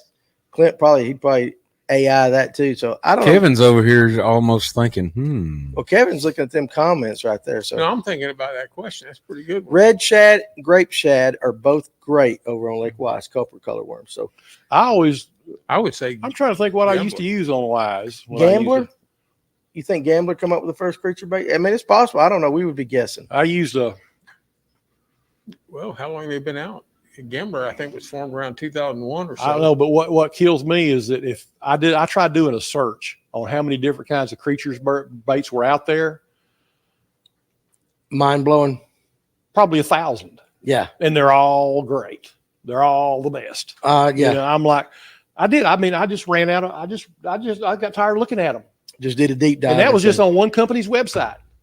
Oh, really? Yeah, I'm just holy crap. I mean, there were hundreds of them. Yeah. I'm like, Oh, they're out there. There's no doubt about it. I want to talk about this one soon because okay. Finally, you got a bladed bait in your hand. I caught my first 2 big bass on this back to back in 1965. Good gosh. I believe you brought that I one here did. before. It was 'Cause on the. I brought the 1-on-1. It's getting dry. A little bit. Yeah, it's dry rotting a little bit, but it's called a Shannon Twin Spin, 1965. and it's older than that because that's just when I had it. And for those that can't tell it's like a double bladed little old bucktail jig spinnerbait. Yeah. Look at that wire coming off that thing. I mean, that thing's thick. Let me get it right over here. Yeah, there you go. That delay fools me a little bit. Yeah, it does. It does. Yeah, you said But yeah, something. it's just a lead head and a skirt and 2 wires coming off of it with little blades, and it. I'm not laughing at you. I'm laughing in the comment section. But that 2 back-to-back 5-pounders on that when I lived out in San Angelo, out in West Texas. That is, yeah, I remember that bait now. I remember you showing me I had that. some more of them, but I would throw them in front of them big alligator gar, Right? and they would just take them and leave with them in all my fishing line. Oh, yeah, I could see that for sure. I mean, these alligator gar were 150, 200 pounds. Yeah. Oh, Oh, sure. You're not going to get that back. no. You're not going to get that back. I don't know that I could land one with the tackle I had now. Yeah. I mean, Oh, they're monstrous fish. yeah, they're huge. Absolutely monstrous fish. This and I picked up. I've been waiting to talk about this all night. Snagless Sally. The snagless Sally. Now, had an old farm pond in my daddy's backyard, stumps and everything.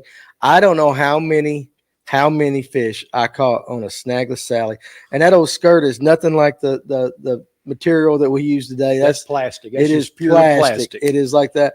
I remember that one. I remember one that was yellow. It really wasn't chartreuse. It was yellow and black. But basically, it's an inline spinner with a weed guard. Yep. And that's the first one I ever. I'm sure they made them before that, but that's the first product I remember seeing with a weed guard coming up. So and I love those things. And that thing right there is another. This is a Vibrobat Sonic lure. 60s. Look at this. This is from the 60s, guys. And that shows up very well.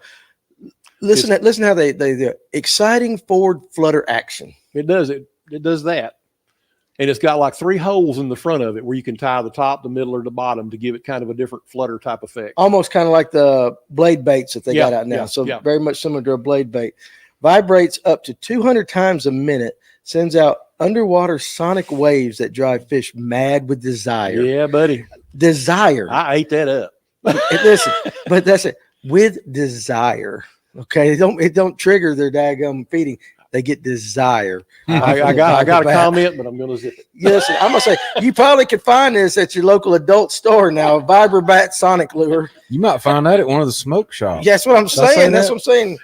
Sonic waves that drive fish mad, drive your women mad with desire. 200 times a minute. And look, no batteries right there. Okay, you had to go. We had you go now. And there's some cards of old jigs. Old jigs like that. Go back down a little bit, Tim. The helicopter lure. Keep going. Yeah, up. Tim, do you have Somebody any old said Sonic? Kevin should know. KKR. Bobby Garland, 1981. Oh, so he gave you a question of the week. I think he was asking about creature baits. Yeah. And then I saw somebody said reaction sweet beaver. I don't. Is that? That's kind of a way long later. Yeah, I came. Yeah. Okay. Yeah, way long later. Yeah. So definitely, I don't remember the name. Yeah, I don't but think I know the brand. reaction baits hadn't been out, but maybe 15, 20 years. I think that was Reaction Strike was the name of that company. Maybe. This is an old Nelly jigs. So, and it's more like it's not a true Arky style head, but very similar. This is something like, you would go into like we used to have an old gas station thing, and you go and the guy would sell us dip when we were like 13, 14 years old. But you go get your dip, your Coke, and some minnows and stuff. But he would have stuff like this hanging. And you knew it had been there a long time because it was faded back then. On the old spinner rack. Oh, yeah. So I love this. Several cards of those old things somewhere. Oh, and here's another one. This guy was kind of like the father of jigs. Who was that? Stanley. Lonnie Stanley. Stanley Jig, the original hand-tied changeable skirt, the pro's choice. And I can tell you it's been a while because the Walmart price tag on it says 98 cents. There you go. It's like a gallon of gas back in the day. That's been a hot minute. It's been a hot minute. New metal flake. So he got some skirt material and all that. 7/16. Interesting size. So there you go. Flipping hook. Yep. I flipped with that jig a lot. I love this. I love it. I'm still going to take that. Hang a big old black craw frog on the back of it and go over wise and start flipping the blowdowns and the boat docks and hold on. God, don't say blowdowns. I said blowdown on a TikTok. O'Neal Williams, I put that out. That's my #1 TikTok, almost a million views. And it's all because he said blowdown. People don't call them blowdowns anymore. Well, it could be a blowdown. It could be. Depends on what took them down. I guess, but good Lord. Blowdowns, laydowns, whatever you want to call them. I always call them blowdowns. That's all I ever called yeah. it. But apparently the new word is not blowdown. Well, you just take can't their say new that. word. And... That's right. Exactly. I see some spinner baits here. Oh, and I love the old spinner baits. Of course, in your true fashion, they got a 800-foot long blade. This is Bass Pro Shop sold these back in the early 80s. Roland Martin kind of made this thing famous. They call it Okeechobee Special. Right. He didn't invent it, but he was the one that promoted it. And but yeah, this like I say, is #7 blade was a big thing. That thing looked like a big shiner coming Does through it down not? there on Okeechobee. I can see it on Okeechobee, especially that copper colored one he's got. So right then you there. just take those, and what I did is I just upgraded them a little bit. For those of you that don't know Tim, You ain't gonna never catch him throwing. We think a half-ounce spinnerbait, 3/4 spinnerbait's heavy. No, he ain't playing that game. He throws what did he say, Kevin, earlier? Like pound and a half. He likes 2.5 ounces, 2.25 ounces, 2.25 ounce. Look at that thing right there. That thing, I've caught so many blasted fish on these big heavy spinnerbaits. It's not even funny, and people they just can't get their head around it. Yeah, it's and this is the thing. They'll throw a big old swim bait or a big old glide bait. Yeah, you show them that big old spinnerbait, and they all just go, "Oh my God, no!" They do. Yeah, I agree. And frustrates you. Yeah, huh? It frustrates you. Well, I mean, the more fish for me. Yeah, right. Yeah. And you're not going to buy these anywhere. I have to make them. I'm about to say, I've never seen a spinnerbait on a shelf that was that heavy. The Ledge Buster came out with one kind of like this, but this is a little more dialed in. Mm-hmm. But I'll make them. I use them in all blade different combinations. Let me see that Bass Pro Shop. Like, look at the packaging right here. Nothing screams 1980s like that packaging. Yeah. So I mean, that's like. I mean, I bought that out of some of the first Bass Pro Shops catalogs that ever came out. Boy, I used to live and love when that Bass Pro Shop catalog would show up. Way before the computers. I mean, I read through that thing like it was, a million times over. Like that was a big thing when your Bass Pro Shop catalog. Marking things you wanted to buy. Yeah. See, but I was young then. I was like, I want this for Christmas. I want that for Christmas. So I use the big willow, but I also use a number 8. Yeah. I made a special spinnerbait this spring for fishing in real shallow water. It weighed a little over an ounce, but it had a number 8 gold blade on it. Uh-huh. And I made it for fishing real slow in real shallow, cool water. Yeah. And it worked. Yeah, I believe you 100%. But it's the number 8. I love this comment. Go up to the top by Limo 58 right there. And this is why I did this show tonight. I thought it would really be cool. Cool show down memory lane. I'm going into I remember going into Tom Mann's in Eufaula, Alabama, and purchasing jelly worms by the pound. Yeah. A lot of miscolored worms. Yeah, back in the day they lay against each other and all that. So they could do that. But that's what I thought. I thought, he'd been posting a lot of pictures and stuff of old stuff. And I'm like, where did all these go? I mean, why do we not use them? And you can see but I can see like with the crankbaits, not a lot's changed. Not a lot's changed. And the spinnerbaits really not that much. Just different variations. We do have some that are kind of interesting, like the sonar bat or whatever, but the jigs and all that, we really haven't reinvented the wheel with anything. I caught a 7.9 on this last December. And how old is that bait? Over 40 years. I think that's fantastic. I mean, it's a great crankbait. I think that's fantastic. Remember how hard it was to find a tomato culprit worm? Yeah, I do. 100%. Lo, how many Stanley jigs are stuck under those old wooden docks at Weiss? I didn't lose a lot of jigs. Well, guys like me were throwing them then. So, I hang them on a stump every now and then, but I don't. Once in a while, if somebody had a big old cedar tree or something under a dock, you get hung in it, you just couldn't get it loose. You just, oh, well. It is what it is at that point. But that didn't happen very often. Ron Swinford says that big blade has caught me a few in the past, too. So, absolutely. I had 10 one day at Wise. My best 10 weighed 51 pounds and 4 ounces. All on that big spinnerbait. Good Lord. I believe you. Kendall Allen, what about the Stanley Wedge Plus spinnerbaits? Such a good spinnerbait. You got a Stanley Plus Wedge? I thought I had one in the bag here somewhere, but I may not have. What is the describe it. What is it's just a tandem willow spinnerbait, but the blade is supposedly thinner on one end than the other, something like that. It's a good spinnerbait, but it's nothing earth-shattering. Okay, nothing earth-shattering. I got it. Yeah, it's just a good spinnerbait. Here's your good question. Brad Silvers wants to know, do you make and sell spinnerbaits? How do we get them? I tried to sell these things once because I found a bunch of extra heads that I didn't know I had. Mm-hmm. I just went ahead and made a bunch up, and nobody wanted them, mostly because nobody wanted to pay for them. Yeah, because they ain't selling them cheap. Right, and they're not easily. But what's available. so funny is that I see I don't know how many 1/2 and 3/4 ounce spinnerbaits on all kinds of websites for $10. Mm-hmm. Well, there's $10 of parts in these things. In those things, yeah. And lead ain't cheap today. No, lead ain't cheap. And then the guy that I was getting them from, that's another reason I didn't sell them, is because I can't get a dependable, steady supply of heads. Right. There's a guy in Texas that I got them from, and I was buying them like 15 at a time, and then he quit doing it. I mean, he's still selling, but he's not selling those big 15 packs. Right. But I mean, the head's like $3 and so. The blades are over $1 a piece. The ball bearings, the treble, the trailer hooks are almost $2 a piece. Yeah. You know, Those so are unique trailer hooks too. Yeah. Yeah. well, I mean, I also use That bent red one. That's the one I noticed. It kind of had a trocar looking kind of. they're VMCs, but I also use Gamakatsu number 3. I got you. I use a 3/0. That number 8 blade is expensive. All the components on his spinner baits are expensive. Absolutely. And Brad goes, let me know. I ain't scared. That's why I was charging $20 a piece for them. Paul messaged me on Facebook or Instagram one and asked me about them. He said, "What's the unit price?" And I told him I never heard from Paul again. I understand that Barlow's completely. didn't carry what you need. No. And I'm having trouble finding big blades now. Yeah. I mean, I've got enough to do me. Yeah, but to make them for other people. I rarely ever. I broke one last week, one day. Yeah. And finally gave up the ghost. But I mean, I beat the crap out of them. Oh, I bet you do. Very cool show. History should never be forgotten. 100%.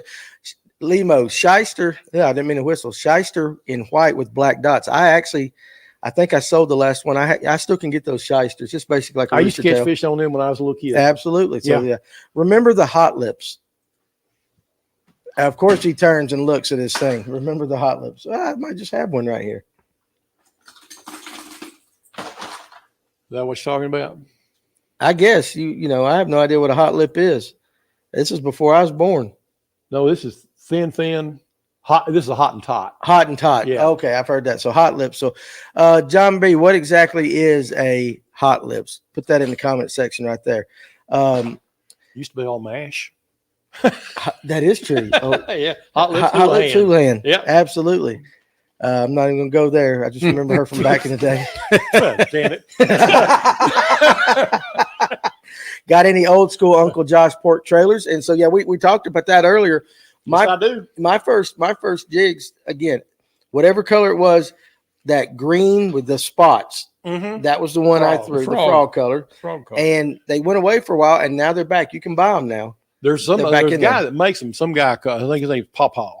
Yeah. He makes them. He makes them. They ain't cheap. They're not cheap, but I can get the Uncle Josh now through our distributor. But I've still got. I don't know how Uncle Josh ain't cheap neither. No, it's much more expensive than it used to be. But I've got some craw frogs, and I've still got nearly a whole pint of the number 11s. But I like the craw frogs. Yeah, the double long squiggly legs. Yeah, that's my favorite. That's your favorite. Yeah, So they dry out. Do you put something around them when you're moving from spot to spot to keep? I didn't at first, but I learned better because I would go from one spot to another. By the time I got to this spot, it's drier, Dry stiffer as than a board. I got my ass beat so many times by my dad because I would sneak his rod out, and I would put a jig on it. And I'd put one of them things on it, or whatever I was, and I'd put it back in the basement and not take it off. And you got to get a sawzall to cut them things off when they dried out and all that. And even if you put them back in the jar, they don't always Yeah. you know. Oh, he'd come get back. hot. You know, like, you know, he'd just raise all Yeah, kinds they of me. made a little thing, and it's got foam rubber in it. Yeah. And then it seals with Velcro, and you close it up while you're running, keep it wet. Is And then that you way? get where you go when you take it off? Because run from point A to point B, I think dry out. Yeah, I remember those things. So back to that hot lips, couple of comments. It's got that funky bill on it. It's an old deep diver with a weird bill. Oh yeah, it kind of was kind an of goes out like extreme- this and like a lump, almost like a lure Jensen. Well, that's what Ron Swinford said right there. The hot lips was an extreme deep diver, had wings on the lip. It is a lure Jensen crank. Yeah. So is that something that basically come from up north? I don't know, but it's a they make an ultra deep diver just like Mann's and Bagley's and Rapala and all that. Yeah. They had ultra deep I got divers. one of those. You do? Yeah, I The Strike remember King, the lip. the lip. The Strike King Bowhog frog was the best. Blue olive. Okay, well there you go. I've never heard of that. Now let's pull out for we're getting on in the show, but you got some swim baits here. We know right Yeah. now that swim baits are all these glide baits and all that. It's all the rage. Yeah, and people are But- giving $100, $200, $300 for them, and I'm like, You're right. I know. sucker! Yeah, I knew that was coming. Oh, this is my baby. Is that Kong? That's Kong. Now, how long has Kong been around? Came out in about 2006 and went away in about 2008. Okay, Just died in a hurry. we can consider that an old school. I'm boat. real lucky that I was watching TV a fishing show one day, and Denny Brower was on it, and they were promoting these when they first came out, and they were throwing them. And I'm like, man, that thing looks pretty good. Back then in that day, that would be considered an extremely huge bait. Yeah. But now that's, It's a baby. it's a baby. But that thing right there, it's obscene at the amount of fish. You talk more about that bait than other than your spinner baits. You talk more about that bait than any bait you do. I got my glurk, but that glurk is classified. Understood. I understand. But this thing right here, I've caught.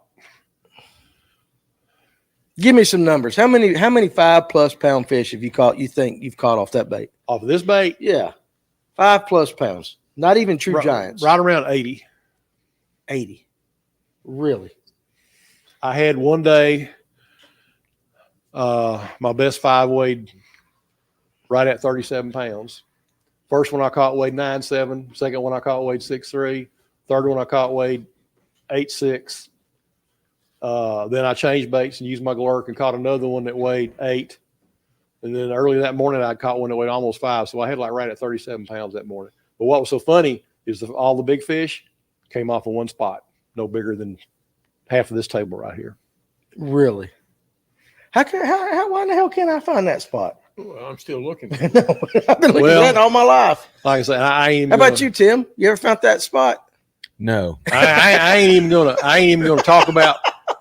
I ain't even gonna talk about what happened to me one day in March with this thing. I told you. Yeah, you told me. Ain't nobody gonna believe it, so I'm not gonna tell it. You know what? Do it anyway. Because let's tell it anyway. I believe you. If only one person believes you, that's all that matters. I believe you. 21 bass. Listen to this, guys. 131.5 pounds. Best 5 weighed 38.1, and caught them in less than 5 hours off of basically one spot, one little area. Not any bigger than this shop right here. Yeah. And on a bait like that. On this. On that I caught bait. all of them on this, except for one. I caught the last one on this. Get the glare off of it. I might have to do it because let's see if I get the better light. Put that thing on me. There you go. I got a little bit less glare. There we go. Right there. That thing weighs almost 5 ounces. I caught the last fish on it, weighed 7.1 on the last cast. I left them biting and came home. You fixed the bill on this a time or two. That's the downside of that lure and this one. The bills are kind of fragile. If you hit a rock, you better make sure it's a fish before you jerk. Yeah. You'll break that lip off. I broke the lip off. The guy that makes these are made in Poland. Where? Poland. How the hell did you find a bait from Poland? I ran across it on the internet somewhere, and I bought one. I got a smaller version of it too. I wonder what they fish for in Poland with that thing right there. I think they got Big pike fish. and stuff over there. Pike and like musky type fish. Yeah, pike. Yeah, Yeah, like big those pike kind- and stuff. But I believe it. Ron Swinford said. See, I told you. and but that was 19 of those fish weighed over 5. The smallest fish weighed 4.7. That was my smallest fish. And the thing about it is, my scales that I use, they cut off after 2 minutes. A couple of times I was catching them so fast if it was like that my scales didn't even have time to cut off. Do you remember back the old scales you used to buy that were like springs and all that? Zipco D-Lyre, I've got one. Yeah. Yeah, The the biggest D-Lyre. That's it. D-Lyre, the biggest D-Lyre. bass I ever caught. That's what we waited on, was the D-Lyre. D-Lyre. I have wasted so much money trying to buy good scales. I've got so many different kinds of scales. I've got 4 sets of scales laying out in my boat. I've got Rapala, I've got Berkeley, I've got something else, and I got the D-Lyre though never breaks. Nope. And don't need batteries. Nope. It may be off an ounce or two, but still. But I've had 100 of those. I always lose them. But what was so crazy is I caught a 7, 9, and a 5 at once on this plug. Oh, that's right. I remember you telling me that. Yeah. 7, 9, and a 5 He had to reel two together. one on one hook, one on the other. Crazy. That makes sense. That's the second time. That's the second time I've ever caught big fish on a crankbait.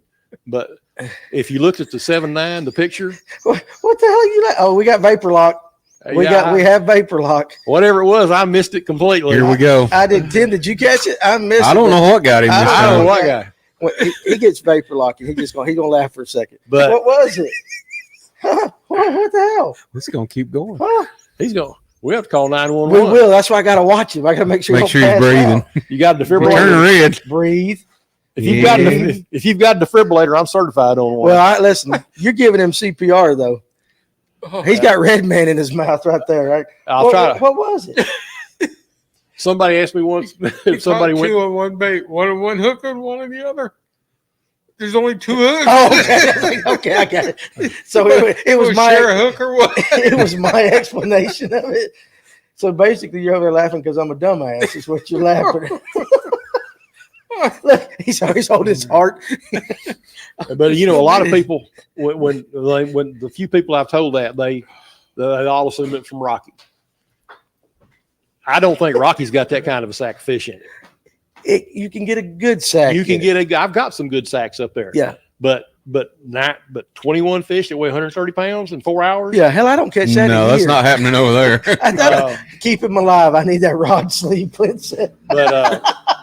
But yeah, it's I mean, I've got a Georgia license, I got an Alabama license, I got a Tennessee license. So there you go. Somewhere in that area.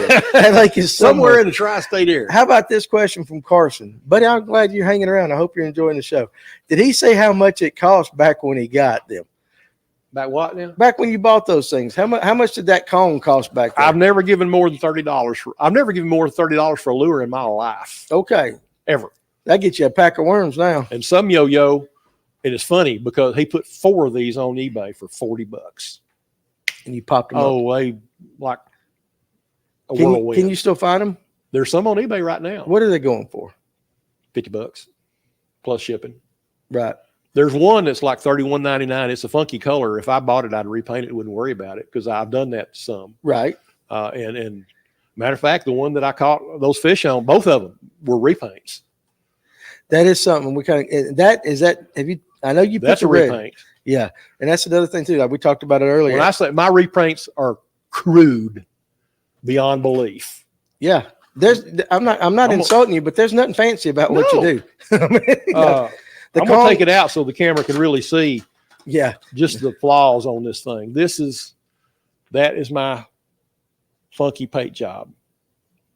Let me see that thing. And I think you get that. If you look at the bill, you can see where I broke the bill off of it and had to replace it. Okay, so there you you can go. kind of see a little bit. I get it down out of that light a little bit, turn it.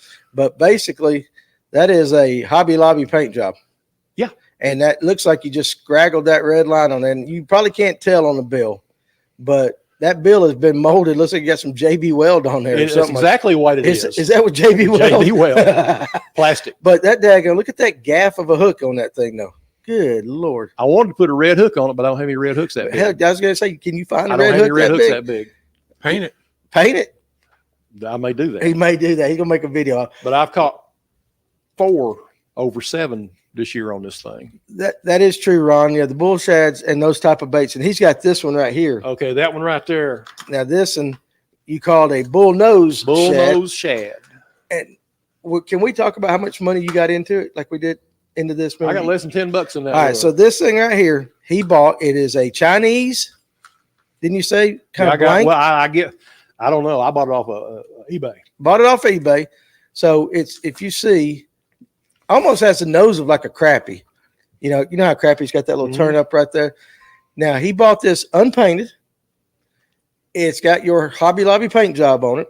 You put the hooks and all that on it. It didn't come with hooks and all that.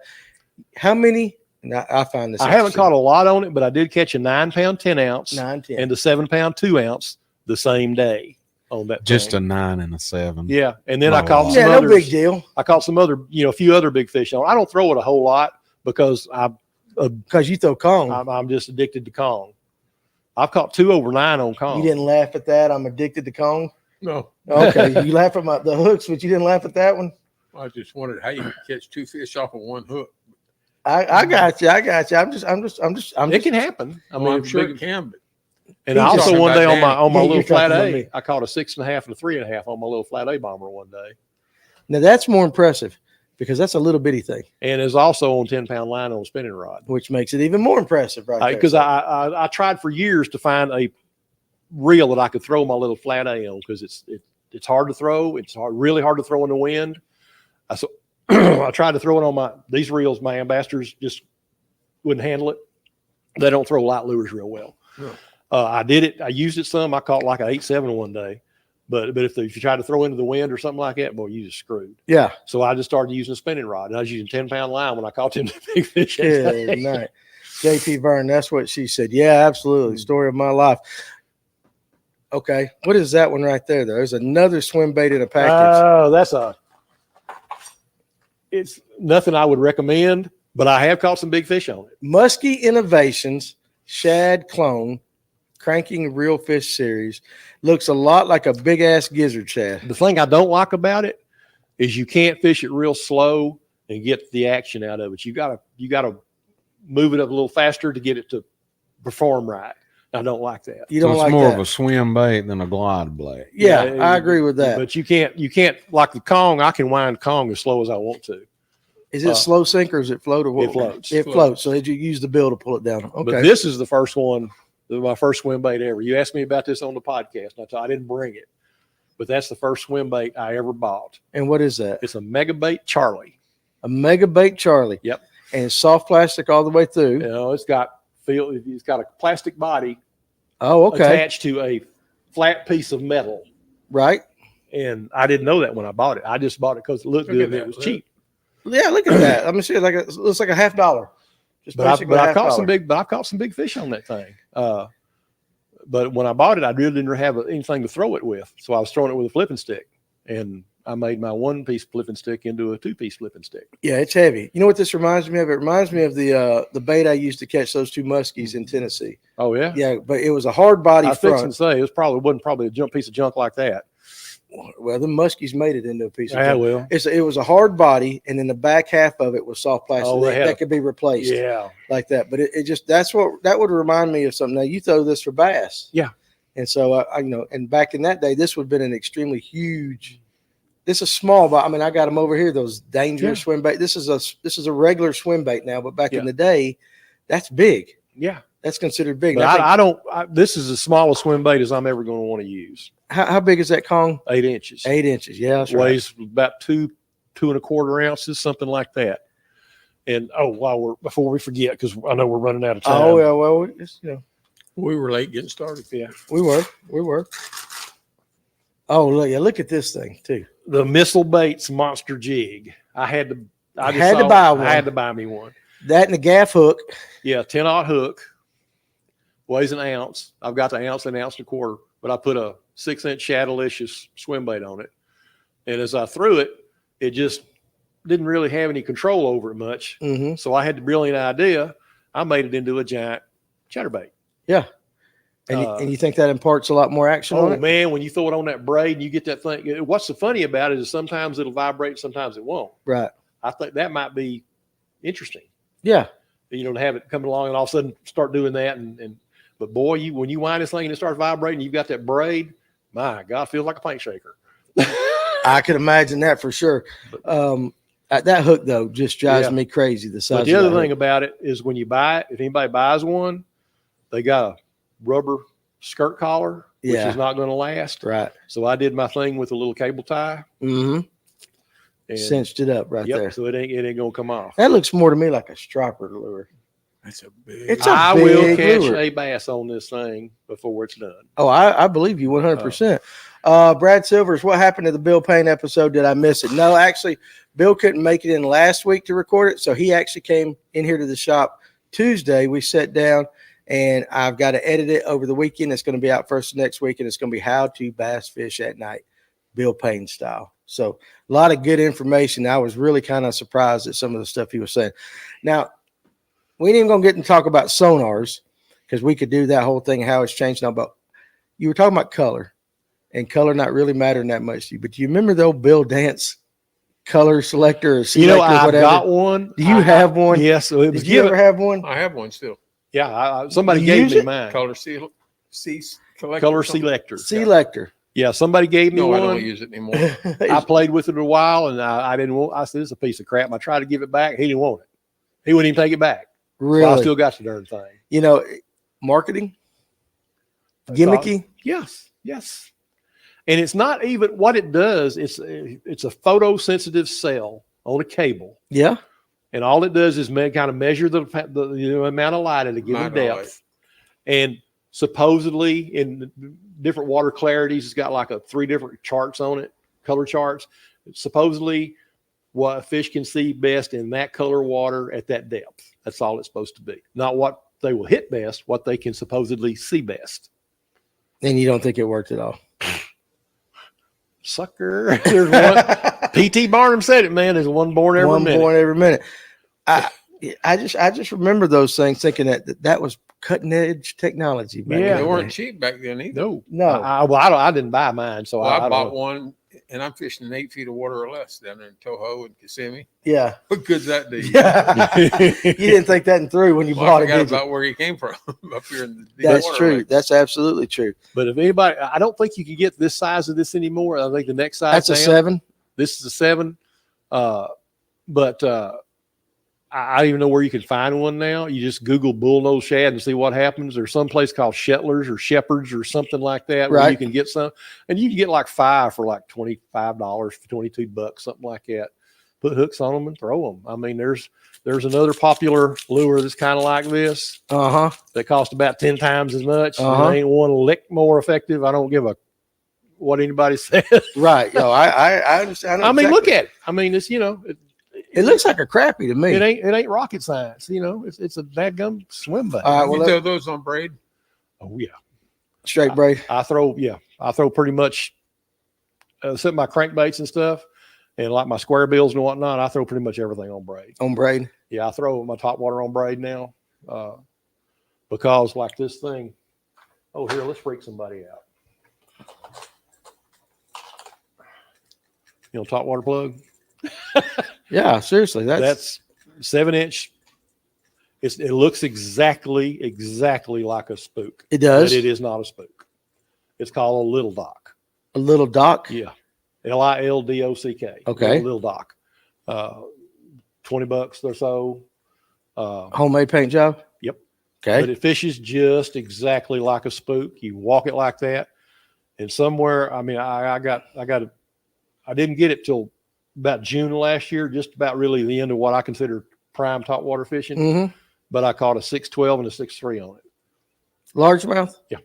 The 612, I got them both on video. I've actually posted one of them on the channel at one time. Right. And I mean, it's epic. I mean, the blow up is epic, and then the fish jumps about 5 times. I mean, it's awesome. Yeah, but that's still considered a very big bait compared to a regular spook. And what I had, It's like I guess that's bigger than a 40-gram OG, is it not? I mean, the day I caught the 612 on it, I had 2 or 3 smaller fish, like 3-4 pounds, kind of come up and kind of wave at it, and just like, that's a little bit more than I want to jump on. right. But that big one, boy, he plowed it. Okay. That's That's- awesome. That's bigger than a 40 OG. Yeah, that's big. That's a big bait right there. So Yeah, I saw that and I go, I was looking at a Magnum spook is what I wanted. right. But when you look at one of them on eBay, they're like $100. Yeah. I Yeah, got for this sure. for 20 and it works just as good. Works just fine. So let me lead you saying that, let me lead you into kind of like the last question of the night. Any advice? You've been fishing a long time.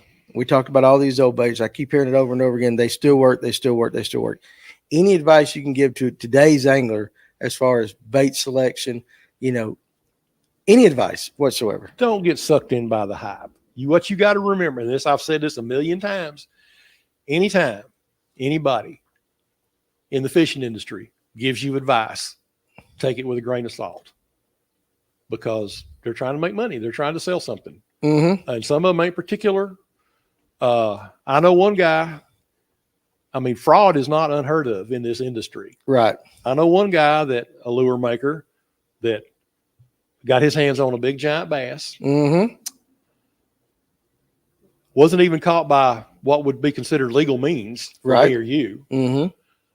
got his hands on that big giant bass and hung his big old bait in its face and tried to pass it off as catching it from Alice Tuna on his big bait. Mm-hmm. Yeah. Another guy, always be careful what you post, because sometimes you forget. This one guy posted a picture of a big giant bass he caught on a Carolina rig. Well, I guess he forgot that he posted it, because it was some months down the road he started making spinnerbaits and buzzbaits. So he puts up a picture of that big old bass.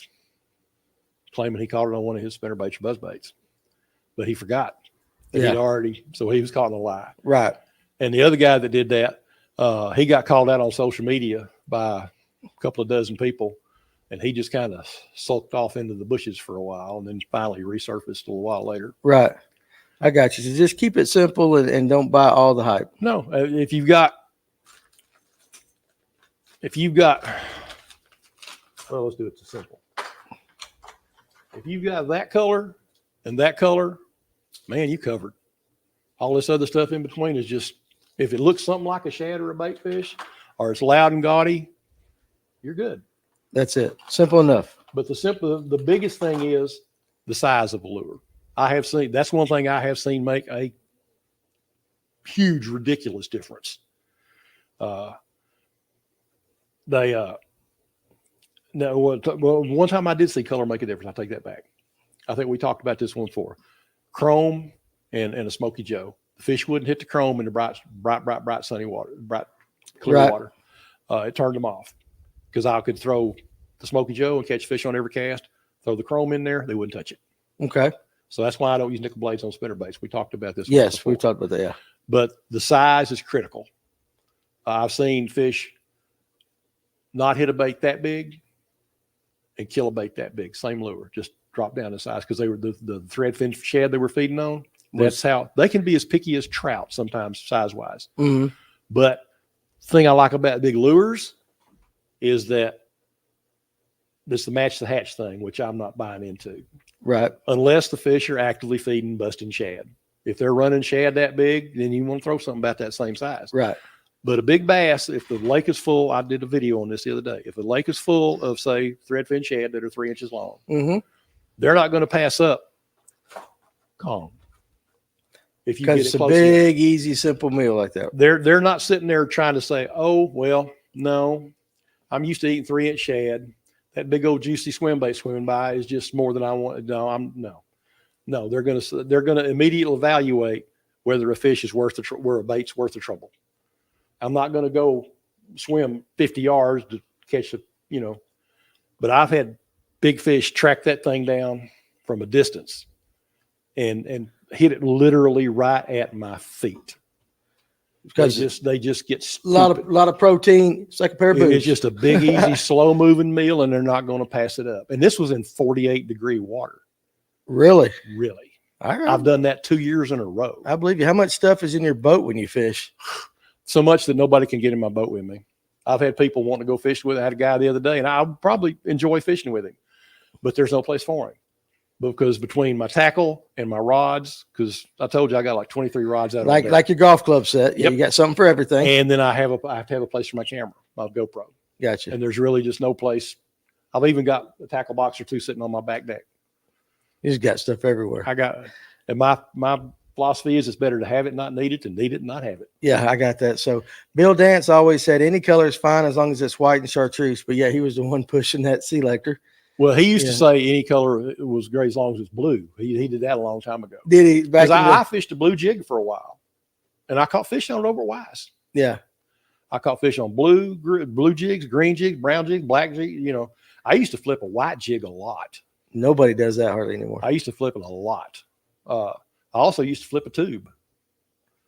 And me and a friend of mine went to Wedowee and we were fishing docks, flipping docks. He was throwing a spinnerbait around them and I was flipping a tube.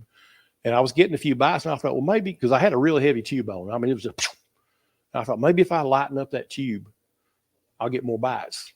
No, I quit getting bites altogether. When you lightened it up. So with that heavy, it got that reaction strike. They didn't have time they just react. Yeah. So I can see that. But that white jig, I used to flip it at Wise a lot. Yes. Surf Dad says, thank you so much. You were so right on color and selection. Appreciate hearing the truth. Thanks. So there you go. So I'm not selling. That's the thing. I'm not selling anything. I'm not promoting anything. This is going on your experience. I'm not guiding. I don't have any kind of monetary interest in the fishing industry. Yeah. I just hate to see people get took advantage of, Yeah. Well, especially the young kids.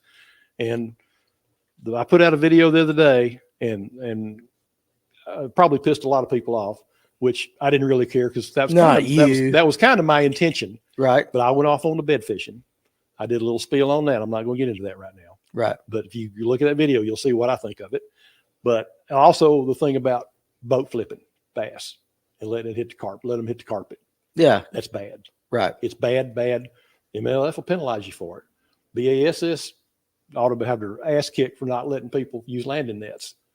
And then the bad thing about boat flipping is it's bad for the fish because it damages their slime coat. Yep. But these young kids are seeing that crap. And I was talking to my wife about this. I said, some kid has saved up all year long to buy him a rod. And then he sees these guys boat flipping these fish. So he's going to try it. Crack. There goes his rod that he saved a whole year for. Yeah. Because not every rod's made to boat flip. He ain't got rod companies sending him 20 rods, 24 rods at a time. Yeah. And that's just, but the rod manufacturers, well, they love that kind of crap. Mm-hmm. And like I say, it's bad for the kids, it's bad for the rod, and it's bad for the fish. It's just, there's nothing good about it at all. Yeah. And I don't know why people think it's cool, but it ain't. All right, listen, I appreciate your opinion on it. Tell us how you really feel. So let me make sure before I end it, I don't miss any questions. So I think I got it. So again, you've been on here before, Tim, and again, you're always a good guest. And I wanted you to come do this stroll down memory lane because I knew that if anybody had all these old baits, number one, it would be you. But I appreciate you coming up here and spending some time with us and all that. It's always a pleasure for you to come up here. And again, very interesting. I think, you saw some things tonight you've never seen before. I did. And you've been around a minute. I have. And we almost vapor locked you, so that was good. We almost vapor locked. Now we're going to vapor lock Tim. Yeah, we don't need centurions in here or whatever that word is for you older guys. But anyway, I appreciate you coming up here and again for sharing it. I always enjoy it. It's always a hoot. Well, we have some fun with it and all that. So I get to preach a little too. You get to preach. I give you the platform to say what you want. So, but again, thank you very much. And of course, Tim for coming in here and running the board, and Kevin for being my right-hand man and all that. So you guys, I appreciate you guys hanging around and watching that. Sorry about the little snafu right there at the beginning, but it does happen with technology sometimes. But we hope you enjoyed it. Just this trip down memory lane, and maybe you can take some of this stuff and next time you see some of those older baits, or if you have some of them, go out there and throw them again. Change the hooks if you got to. Put the red one on. Of course, that's what Tim likes to do. What, you got something? If anybody's got any questions, you can just reach out to me through the YouTube channel, or if you can find me on Facebook. You just reach out and he'll got a problem answering. Just go ahead and go to his YouTube channel, Fish Lips 1992, and that's with 2 P's. Fish Lips with 2 P's. 1952. What did I say? 62? 52. 1952, or just 52. 1952. 1950. Fish Lips with 2 P's, 1952 on YouTube. And go give him a like and subscribe, guys. We appreciate it. Hey, listen, got some nasty weather coming in, so if you're going to be on the water this weekend, make sure you stay safe first of all, and then enjoy your time on the water. Take a kid fishing. We'll see you next week. And that's a wrap.